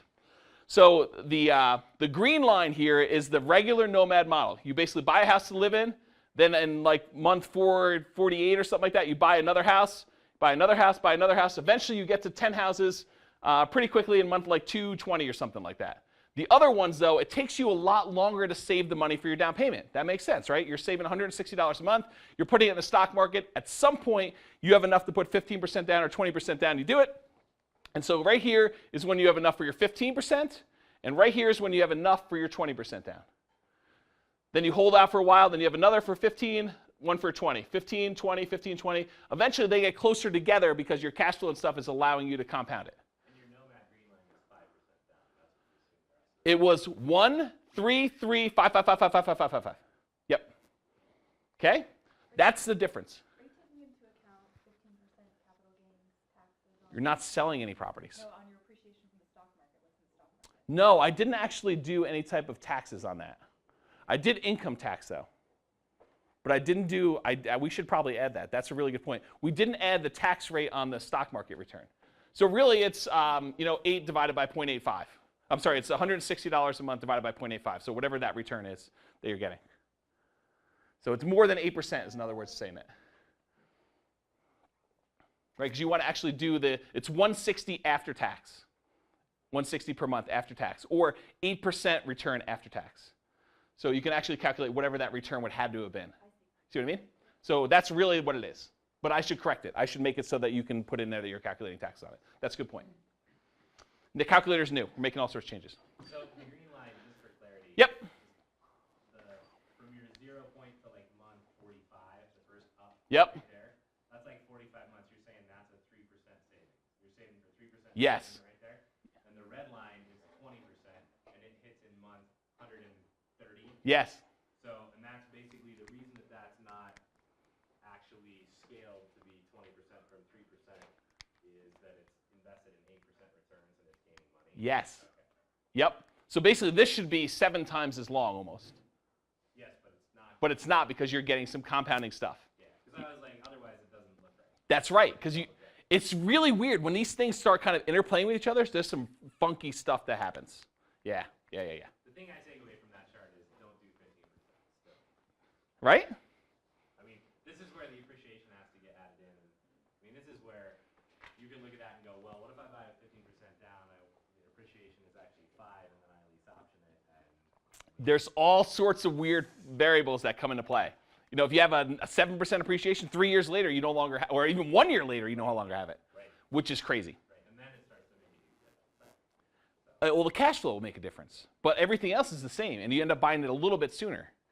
Well, yeah, but if you don't do lender PMI and your interest rate's lower, then it's still. It basically becomes the 20% down one, though. Right, but you didn't put 20% down. Maybe. Yep. Definitely. Okay. All right, so basically this is number of houses. You kind of can see how this is going to go there. So here's the difference between your total account balances. So just the 3 same plans we were talking about. Each one you build up a down payment, it drops, build up down payment, it drops. The green one, eventually you end up buying your last house around month 220, and then it just grows from there. So it actually kind of gets crazy, and a lot of this is your stock market return, right? Because it's growing and now it's compounding your stock market return. The other one, it takes you a lot longer to get to the point where you stop buying houses, so you get to 10, and then from here it starts growing, okay? And so you end up with the red one is your 20% down, which you'd expect. You're going to have a little bit better cash flow on that, so it's going to kind of take off a little faster. That's the big difference, though. So what's the takeaway? Better to do Nomad, right? If you're willing to move in. What? Acquire as fast as possible is another good takeaway. Yeah, Josh. I don't know if you had this model into the other page, but it would be interesting to see, rather than going negative 662 or whatever, starting with 662 and having that invested at 8% and then dropping it. I did that. And what did it? I'll show you. It's later in the presentation. Yeah, I did one where we did a whole bunch of different starting dollars in the and buying 15% down properties. Yeah, I'll show you that. All right, so here's your true cash flow. And remember I told you before about that little error in Brian's spreadsheet? This is the little blips, because that's the first month where you get rent and you don't have a mortgage payment. So you actually have your true cash flow bumps there. So why don't you get it with Nomad? Because you're living in the property. So you don't get rent in a month where you don't have a mortgage payment. Okay? So basically, the green line is your cash flow for Nomad. And these are houses that are paid off. That's why you have bumps there. And the red line is your 20% down one. You kind of have a little bit improved cash flow over time. And the blue one is your 15% down ones. And look at this one. This is a house getting paid off, apparently. Okay? Any questions on that? Oh, well, let's talk about what the numbers are. So the numbers are for total true cash flow, it's about $27,000 a month. For the 20% down, that's what, 17,000-ish. And for the 15% down one, it's like 15,000 almost. If we adjust for inflation, the cash flow is like 8,500 a month because it's 40 years out. For the 20% down, it's like $5K a month. And for the 15% down, it's like $4,300 a month. So here's the interesting thing. Definitely remember your question. Here's the interesting thing, though, about this. So I go talk to people all the time, and they're like, James, I don't need 10 properties. I'm comfortable making, $5,000 a month or $10,000 a month or whatever your number is. But realize that later on, when you really take into account the inflation and how much spending power you actually have, it is much lower than you might think. Okay? Because this is like in today's dollar what it feels like. So it feels more like whatever this is, 9,000. When we're up here, I'm telling you 27,000. You're like, I don't need 27,000. I'm only going to buy 3 properties. That would be a mistake. Because you need enough so that when you account for inflation, it's going to be the 9.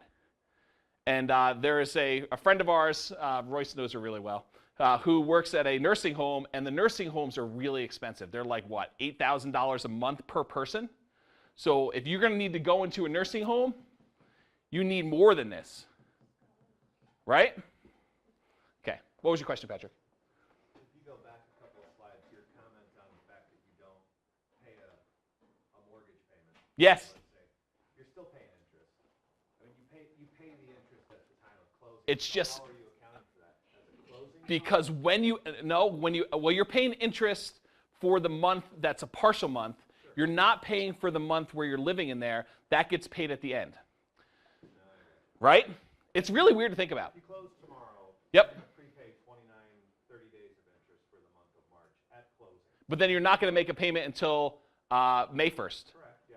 So you're doing that. That's not the math, that's the error. The error is that you really are not making a payment for the first month that you live there. Okay. Right? But it costs you 30 days of interest or 28 days of interest at closing. It does.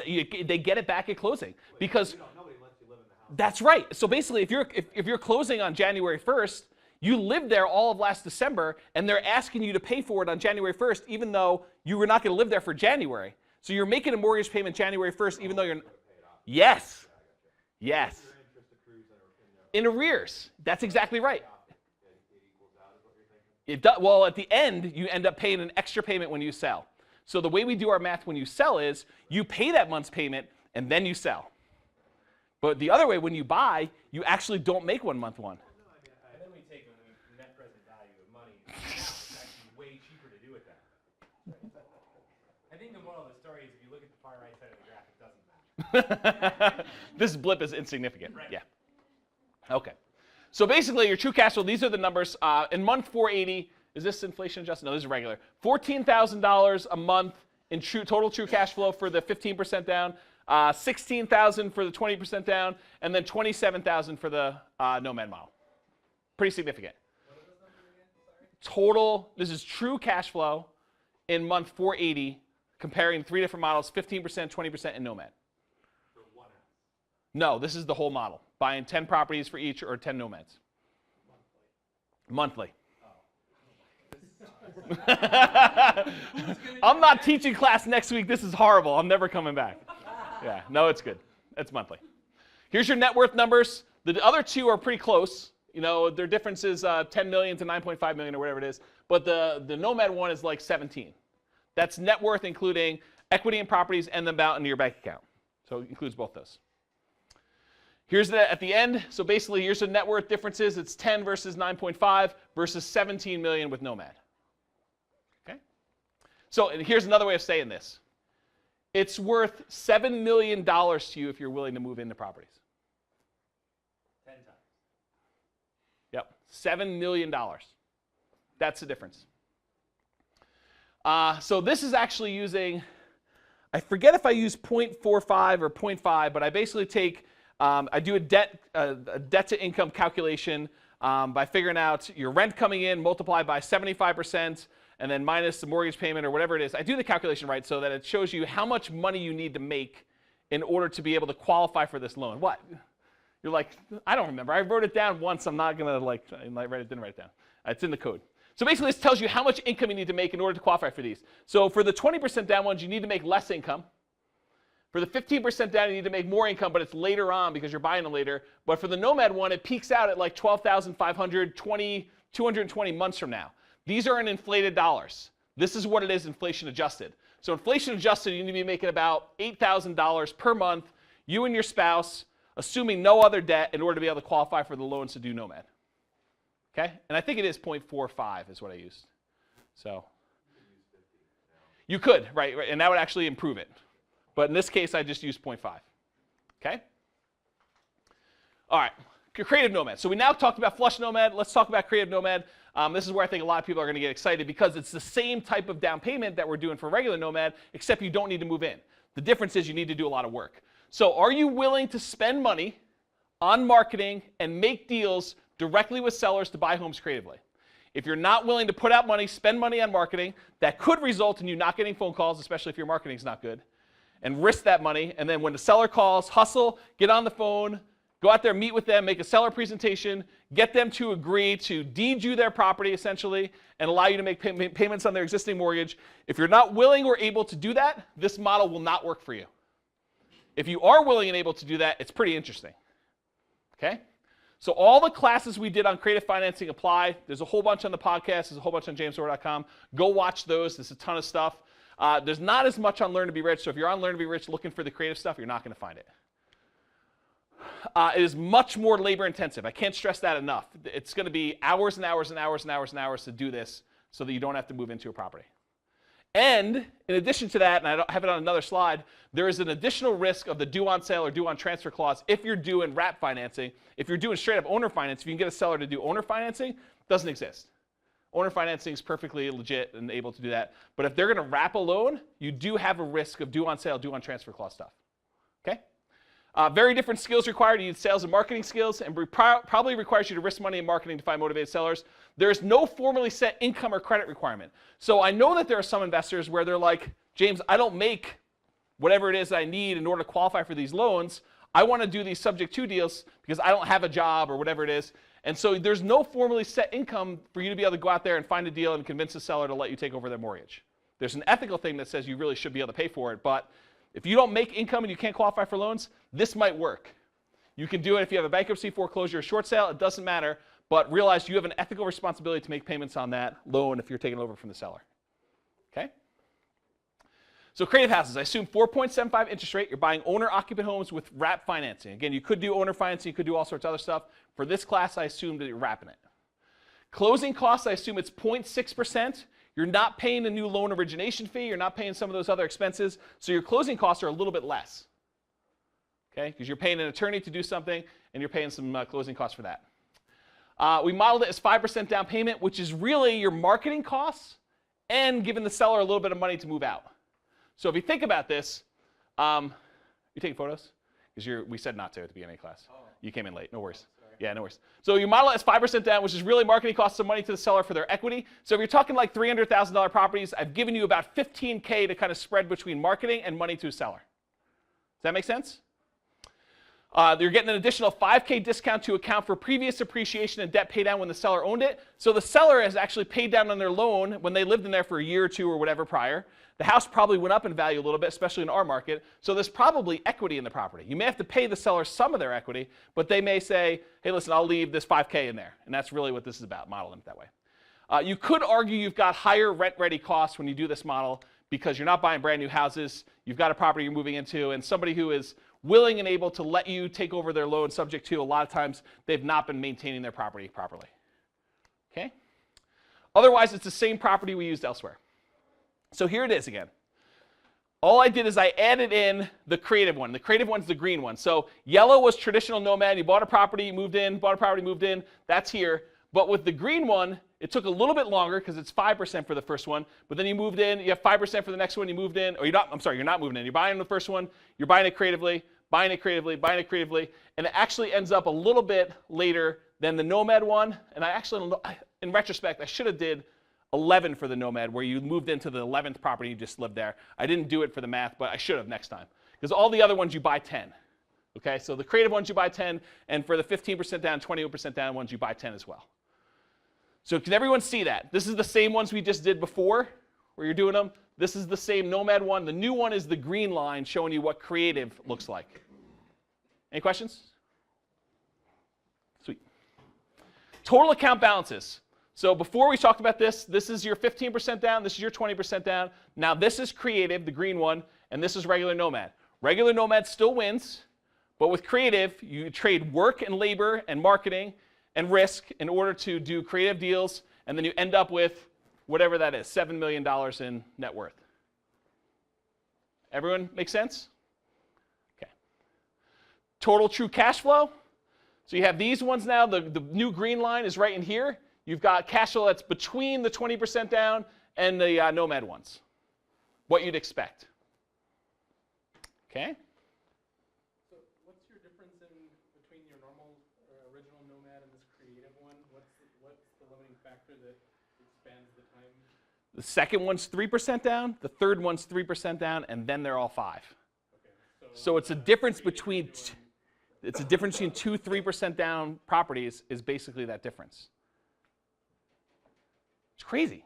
Wow, you're compounding over like you are. 40 years. That's right, and that's where the difference comes up. It doesn't. And this is what's hard, right? You're making decisions today. You're like, you know, it's just another 6 months or another year or so waiting, doesn't seem like that. And the cash flow is, $15 off.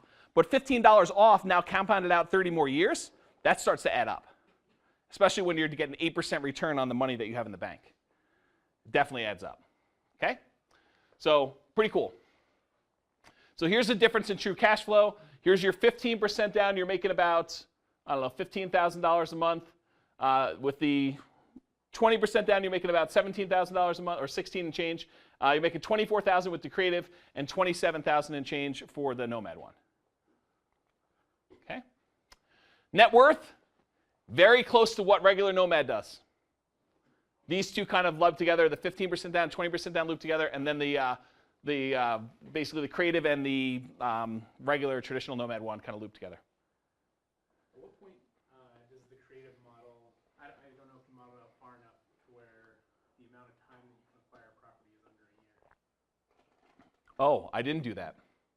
I don't know how long. And so what's great about the calculator is you and I can go and sit down in the afternoon and you could say to me, I'm starting with $25,000, so I don't need to wait to save up. So I could actually start buying these much faster and see how that impacts things. Because I'm sure it goes crazy, right? You're able to buy properties creatively less frequently than a year, and now all of a sudden you're buying 3 properties in a year and doing that. But it's more labor. I mean, you got to hustle out there and be buying properties, every 6 months then. You got to have enough marketing out and meeting with sellers and stuff. Yeah. And this is all just single family, right? Yeah, I've assumed single families and all the stuff. It's the same exact house for everything. It's what we modeled. Okay? So this still includes the 8%? Mm-hmm. Yep, this is the 8% one. And we can model. You could say, listen, don't do the 8% or whatever it is you want to do, and we can actually go change it. But I'm looking at that and I wonder how much of the $7 million is due to that. I know. It definitely adds up. Because conceptually, if I told you, hey, I'm going to go buy 10 houses today and start paying them off, versus I'm going to move into one every 10 years. Yep. I don't think it should be that far apart. Yeah, and we could. In fact, the 20% would beat that by a lot. You and I could go model that, right? And that's why we built the calculator. Because you could say, let's do a scenario where I take all my extra cash flow, instead of putting 8% in the stock market, let's pay off houses and get the positive cash flow, massive positive cash flow earlier. And there's actually an argument, this is pretty interesting. There's an argument to be made to take your lowest balance loan, cash out, refi any other properties you have to pay off the actual loan itself, and then reinvest your stuff. So there's some really crazy things that could happen when we start modeling this. Why do you think it's $7 million apart? I don't know. It's got to be stock, right? I think so. It's because you're getting 8% return and it's compounding faster. Yeah, so I think that's almost misleading from this chart. But what are you going to do with that extra money? You have to take into account somewhere. Otherwise, it's just like, it's misleading the other way, because you're like, you have all this extra cash when you do it this way versus not having. You're going to invest it in something. Yeah, but then draw the line that just shows 8% investment from the beginning. Yeah. Because I bet it's above. Well, any new amount you put in gets added, so it's not like it's just a single line for it. Because why the red and the blue line are being brought down because you're sticking all of your money in a house that's making less than 8% cash flow.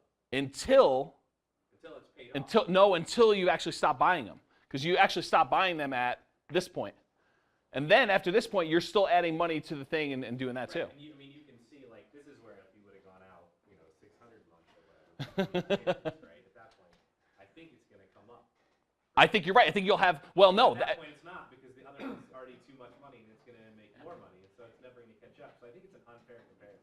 I don't know if it is, because I think the other way was unfair. I considered it the other way.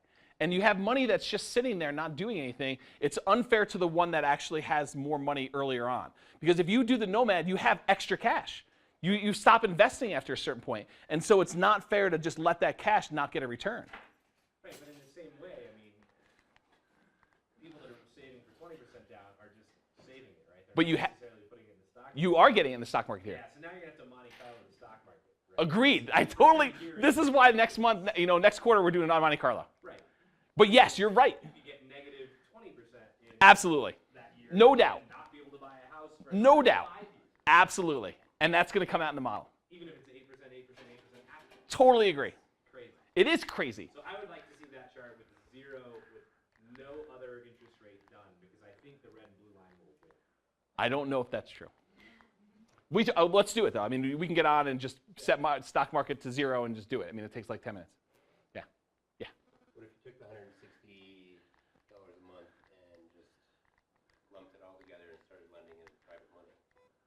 It's like doing the stock market, except you raise it from 8% to whatever you're able to get as your ongoing stock market thing.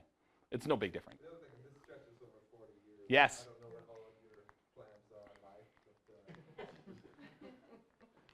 so, Depending if on you when want to you start, start. if you want to start, if you're 20 years old when you start this whole thing. Yep. And you hit 40, and Yep. now I want to quit my job and do something Sure. else, then the next 20 years is going to look totally different on how your cash flow looks. Because Totally. you're cutting into that money. Absolutely. And so that's why the calculator exists the way it does now, because you can go in there and model it and say at month 212, I retire. And so now my expenses go to this and my income goes to zero, but I'm pulling the cash out, and we can model that correctly now. Before we couldn't. Now I can. So that's one of the reasons why we spend so much time and money on doing the calculator. Yeah. Yeah, the calculator gets crazy because you're right. And like I said at the very beginning, your assumptions matter a lot. Like how you do your initial setup of the problem has a huge impact on what it looks like. But from a conceptual standpoint, just Yep. 1 minute. You bought 10 houses tomorrow, 20%. Yep. And versus Nomad model. Yep. You're not even going to own 10 houses, and they're not going to make cash flow basically for at least 10 years. Agreed. Nomad model. Which one do you think is going to make more money long term? Probably the buying the 10, 20% down. But the one model, you had to have $600,000 in cash to do. Agreed. And the other one, you didn't have any. Right. But I'm just saying, looking at those lines, right? Yeah. But you're starting with the same dollar amount. In all these cases, you're starting out with 5K. Yeah. And that's the trick. I mean, it's the setup of the problem. Conceptually or not, I mean, This is the discussion we had about how much money do I start them with on each one. that's right. Because it matters a lot. And I'm going to show you a slide on that here in a second. All right, so total true cash flow. This is the 15% down. It's something. The 20% down, $16,000 a month. 24,000 for the creative and 27,000 for the Nomad one. Okay, and this is inflated dollars. Net worth, again, they kind of loop together, whatever those numbers are. You can kind of see the creative and the Nomad one go together, and then the other two, 15 and 20%, they kind of stick together too. Here's the net worth differences. 9 million, 10 million or so, 16 million versus 17 million. So if you're willing to do the creative one, you don't have to move in. Is that 500,000 or is that 50? About 500. Whatever it is. Okay, they're very close, whatever that is when you're on the big scale. All right, so creative Nomad. So you're taking over existing debt using wrap financing. So the other, must have put the slide in there twice. No formal application process, no formal income requirements, no explicit restriction on bankruptcy, foreclosure, or short sales, and you can buy directly in an LLC when you do it this way. All the other models you cannot easily. Question. Yes. Why would someone do this? Not from our perspective. Why would the seller do it? Okay. So this is the creative financing class, but the really short version is Brian actually was living here. He had a property. He lost his job. His girlfriend decides to move out after 3 months of not having work and him just kind of lounging around, not doing anything. He decides, I'm going to go move back in with my mother in Florida. I no longer want my house. I don't care. I'm already a month or two behind on the mortgage. I'm out of here. I'm going to let it go to foreclosure. I step in. I say, Brian, hey, listen, don't let it go into foreclosure. You may want to use your credit later. I will actually bring your loan current, and I will start making payments on your loan. You sell me your house. I'll give you $5,000 moving money. You move to Florida. You're done. So now we saved him from foreclosure, and we can help him by taking over payments on his mortgage by buying his house and leaving the loan in place. I don't like to say it that way. You're buying a house, and you're making payments on someone else's note. You're not buying the note. You don't have the note. The bank still has the note. All you're doing is you're making payments on the existing note. You get to control the asset. You control the asset, someone else's loan. Yep. Like he said, it has to be transferable, right? No, so here's the other warning. Warning, due on sale, due on transfer risk when you do this. So inside every note or deed of trust, I forget which one it is, it says that if you transfer title on the property, then the note can be called due by the lender. Okay? So if the lender decides they want to, and it's their right to do so or not do so, they can decide they want to have the note completely paid off if they transfer title, which you did in this case, or they can foreclose on you. So that is absolutely not true.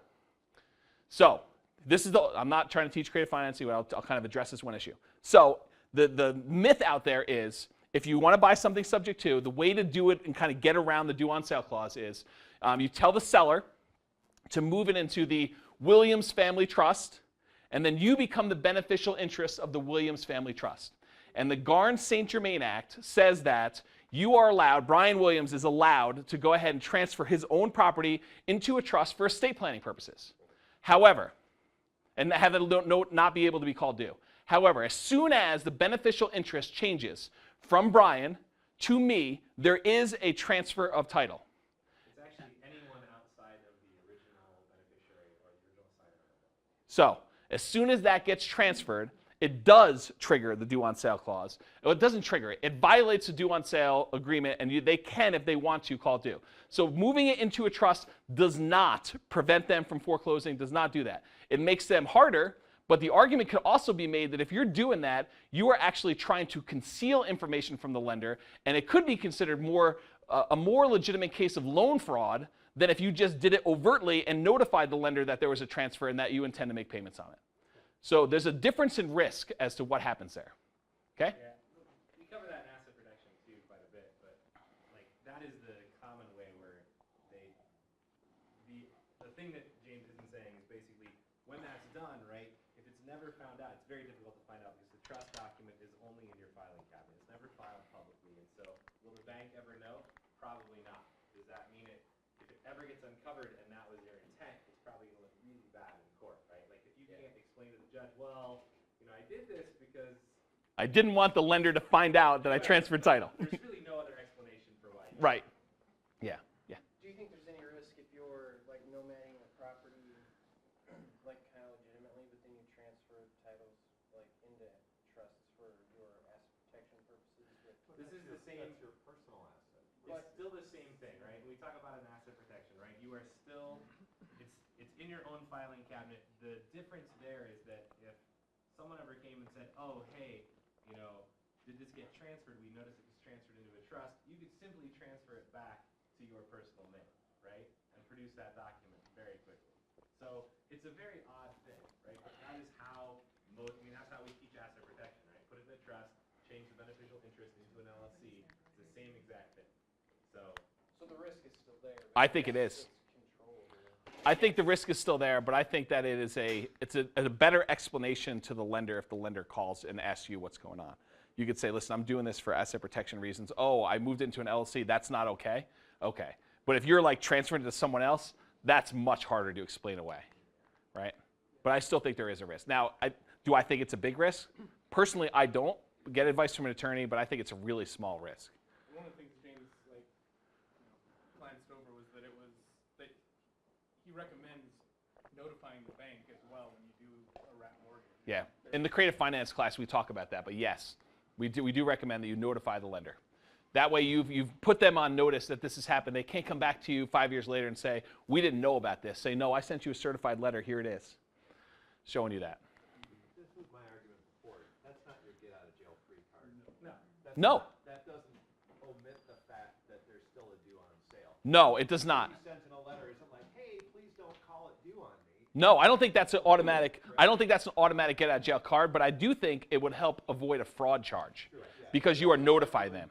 You can say I tried to do the right thing, but it won't prevent them from still calling the note due. That's true. They can. They have every right to do so. Now, most lenders are not going to. I've only heard of a very few number of cases where it's happened. As a lender, unless you're like 60 days behind, if the mortgage payment's getting paid on time, I doubt this ever. Yeah, and who knows what's going to happen in the future, and that's the big question. Yeah. So this is like the creative financing class. There we go into a ton of detail on that. All right, so you have a warning: the due on sale, due on transfer risk, and then important note: it's a lot of extra work. Do not underestimate this. So this is not like you're buying a house every year, moving in. This is like you're doing marketing and talking to sellers, and you got to learn how to do this. And there's some nuance to it. I will tell you, you don't just walk into a seller's house and say, "Hey, listen, you deed me the property. I'll make payments on your loan." That's not how it works. So, okay. Cash out refinancing. So as equity builds up in the properties that you own, you can cash out refinance to be able to purchase additional properties. So you may do refinancing out of good interest rate loans into higher interest rate loans. So we're in an environment right now where interest rates seem to be rising. If you had 3%, 3.5%, 4% loans in your properties, and now all of a sudden you're trying to pull equity out of them in order to purchase new properties, you could be refinancing into 5% loans because they're now non-owner occupied loans at the current rates.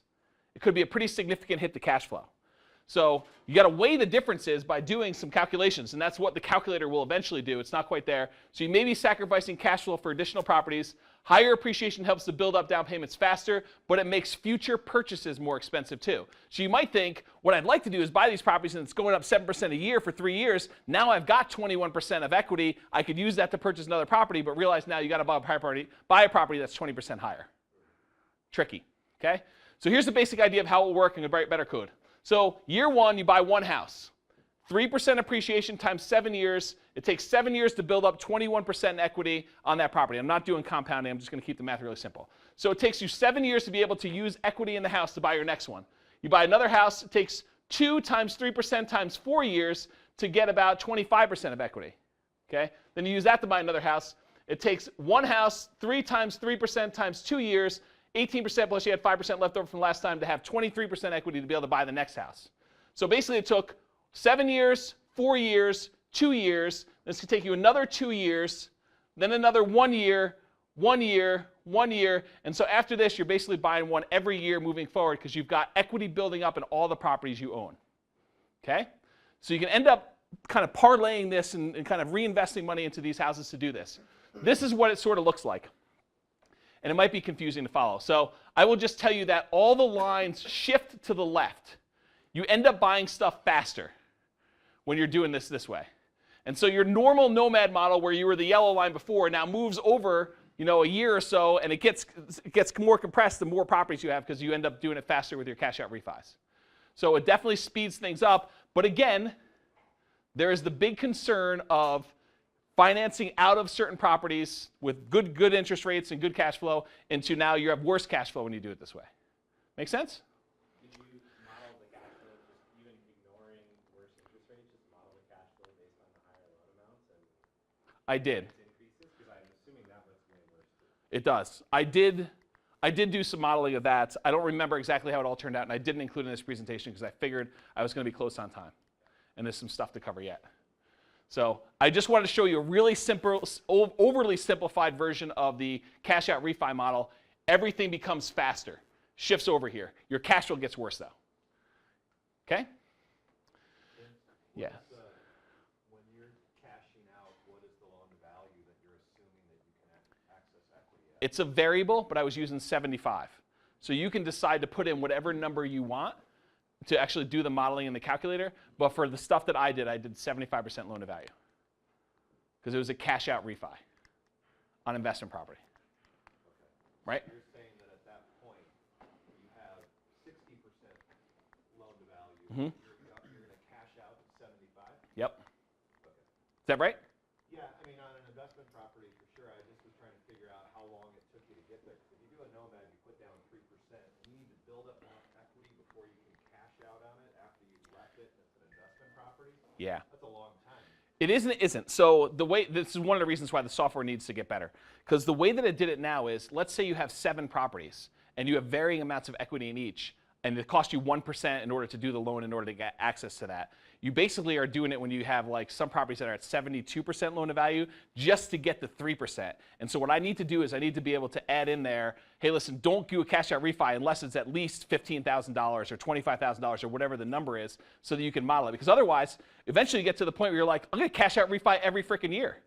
Right? And I'm going to use that money to go buy another property. And then you're refinancing so much and your costs and everything get really gnarly. So you need to have some restrictions in there. And Brian and I were discussing how to model this, and it gets really complicated because you want to be able to have a robust thing for modeling various scenarios, but it's like really tricky as to how you set that up. And by setting it up one way, you might limit how you can model it for another way that you may want to test later.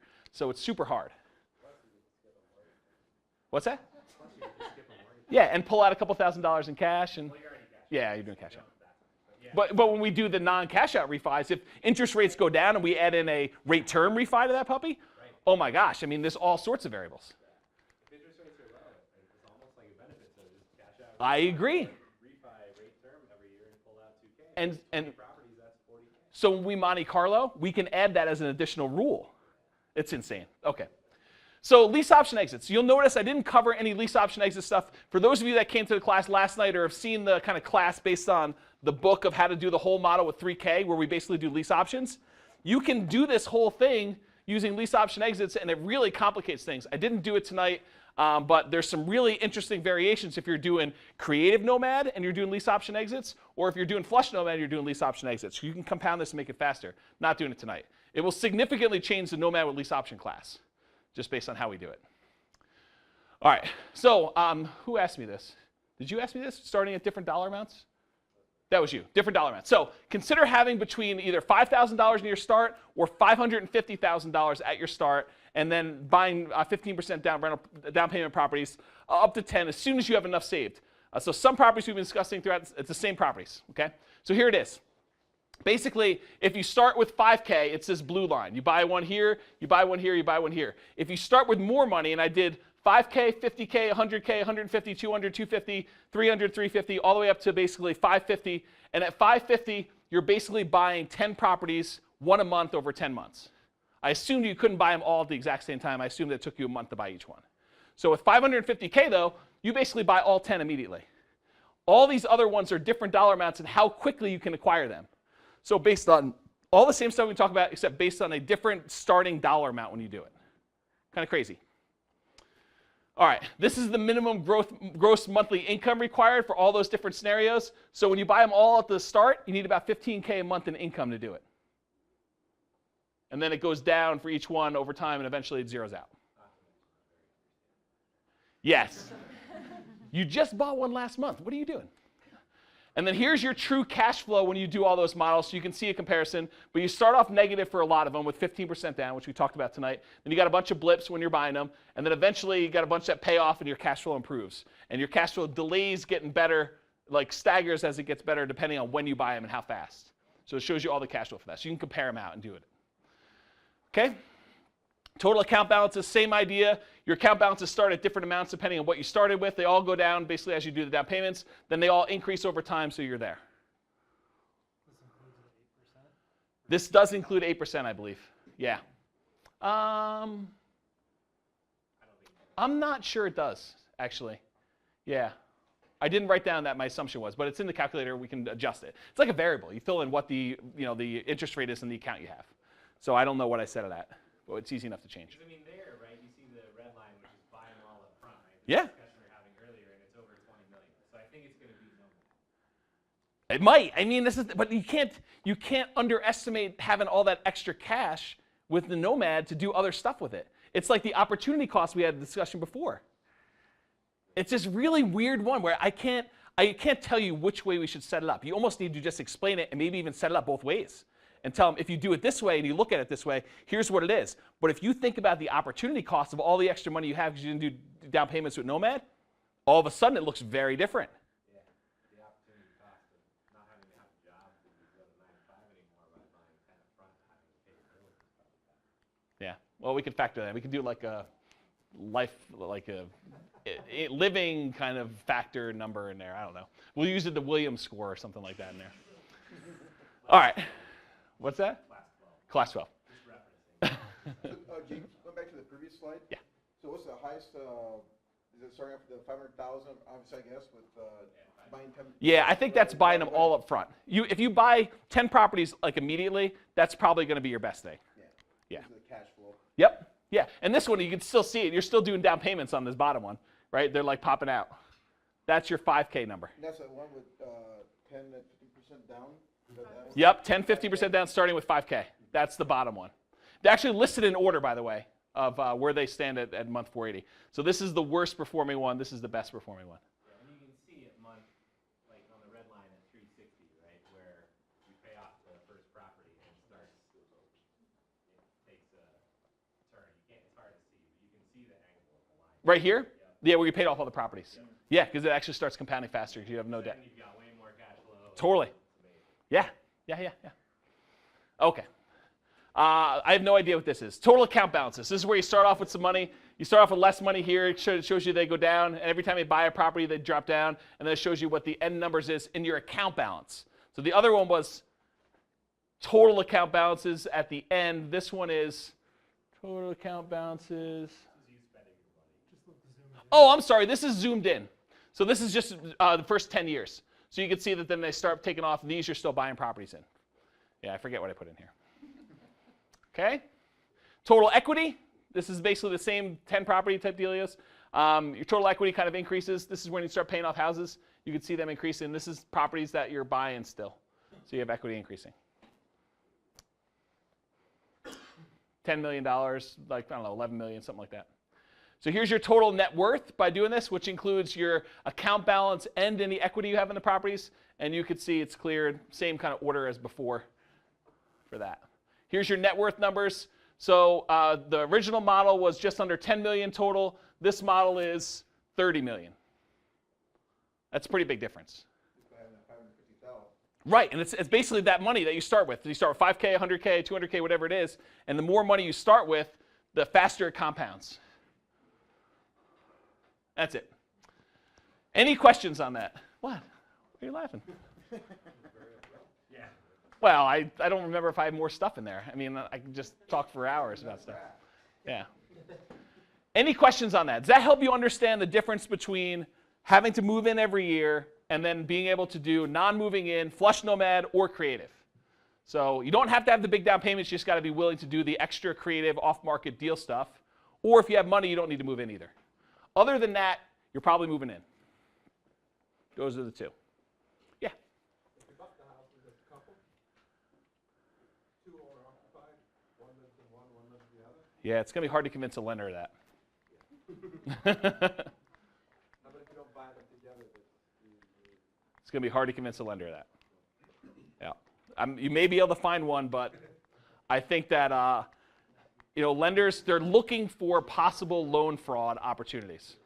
And Brian will tell you about a tenant of his that actually went to jail or prison for loan fraud. So it is not a joke. Prison? Yeah. They are serious about it. Not that assuming that, could two people live separately? Of course. I have clients. We have a word for that in Swedish. For loan fraud? People who No. they remain married. Geographic bachelors. Yeah, They just don't want to live together in the same house. Correct.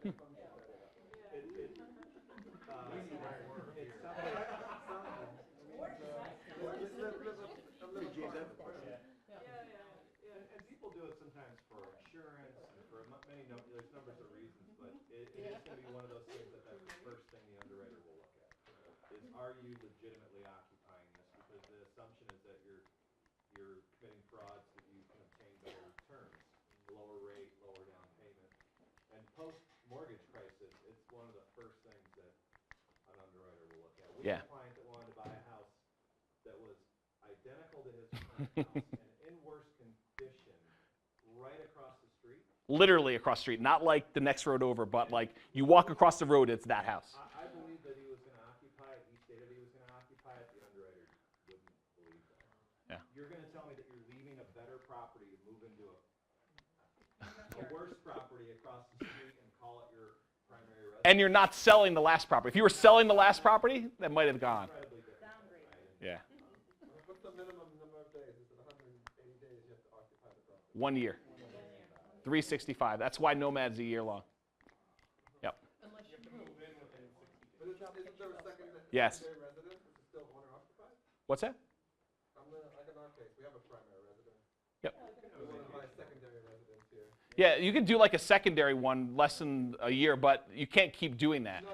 But Yeah. you do that on your You could buy like a vacation or second home. There's probably some exemptions for that. In the first year, you could buy a primary and a vacation home easily. You could buy a What's the primary down here, payment on the and you second get one? both the same good So rate. it's 10. And then you lose your 3% for your next one. Right. Yeah. But you do get 10%. It's 10% down payment. You get owner-occupied rates, basically. But people live here in Fort Collins and they buy a second home in Steamboat, or at least 100 miles roughly away from here. Yeah. To justify it, right? You're not buying a second home in Greeley. There's a 100-mile Nomad version, which is you basically move 100 miles, and you could do that every 3 months or 6 months. It doesn't matter if you get transferred for your job or something. Yeah. You can't just move 100 miles every 3 You get transferred for your job. You're like, hey, I'm starting a new business. Job and move to get it. Yeah. Yeah. You have the intent to live there, but your job took you somewhere Yeah. else. Yeah. You were already working remote anyway, right? And for the recording, this is quasi-joking. Those rules do exist, but we're not recommending people like go quit their job and move 100 miles away to take advantage of Nomad stuff. That's a joke. Don't do it. It's loan fraud. You had a question? Yeah. Yes, so, yeah, 20%, so you can do the non-owner occupied. Or, I'm sorry, so you don't have to move in. Yep. Now you use 15%, why not 10%? What's The loan program is either 15% or 20%. I'm not aware of a 10% investor loan. Any lenders in the room? Yeah, I'm not familiar with this. So it's 15% is the rule, right? Is the minimum. Yeah. Yep. Okay. That's the lowest we have right now. And by the way, lender programs change. The 15%, as my understanding, wasn't in existence a year ago.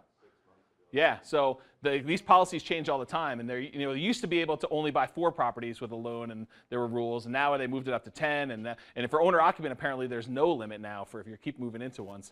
So that old 10 loan limit doesn't apply unless you're doing investor properties, and you can go do portfolio loans. So there's all sorts of weird stuff. There's no like really clear cut. It's automatically this every single time, and loan programs change all the time. Always a way to keep going. Yeah. Yeah, you can do creative. There's no restrictions on the creative stuff. There's additional risk.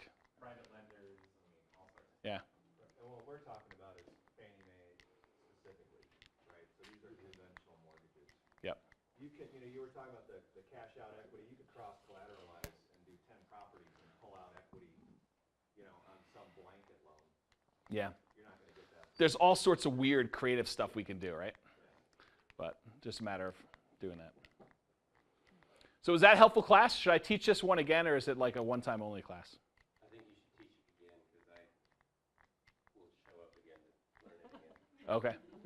You can watch the video, but yeah. Provided it recorded, and I don't know if it did or not. So is it worth teaching again? Is it interesting enough? Yeah. Okay. No? Better to just do regular Nomad? Yeah, I mean, you're pretty much just talking about regular rental property, investment properties versus. That's true.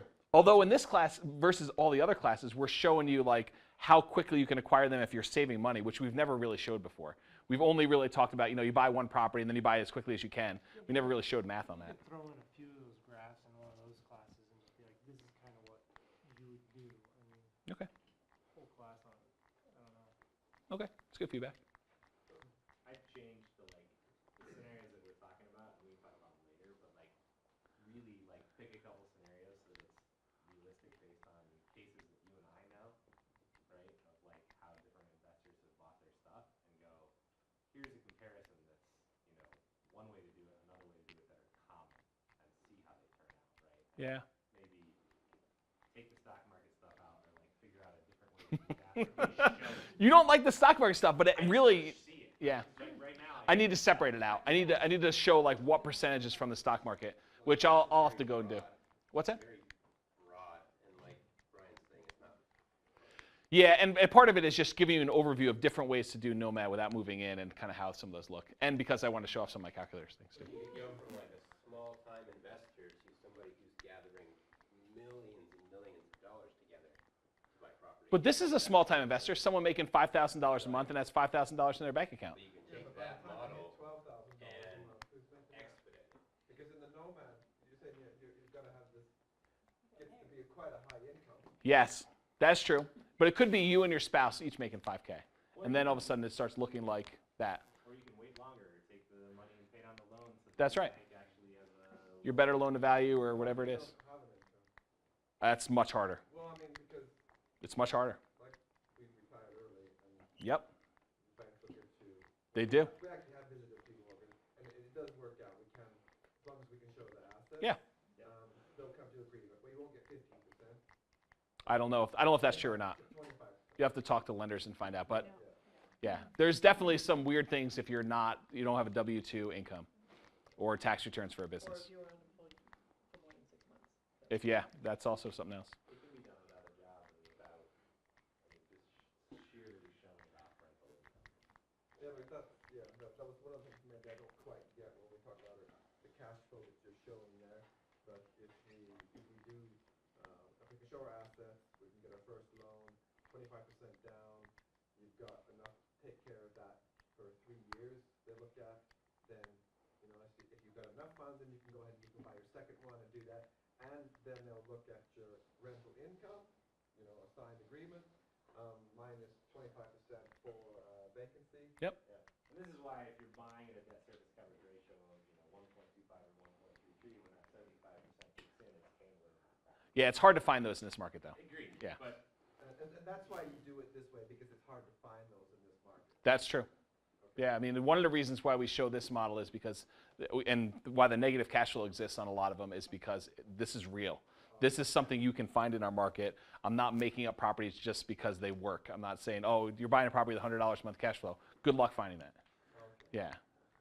So we're doing this way because this is an actual property. If you went out there tomorrow, you could buy this property. Yeah. Okay. Thank you all for coming. Stay for the class after class networking, and I'm going to use the restroom. I'll see you soon.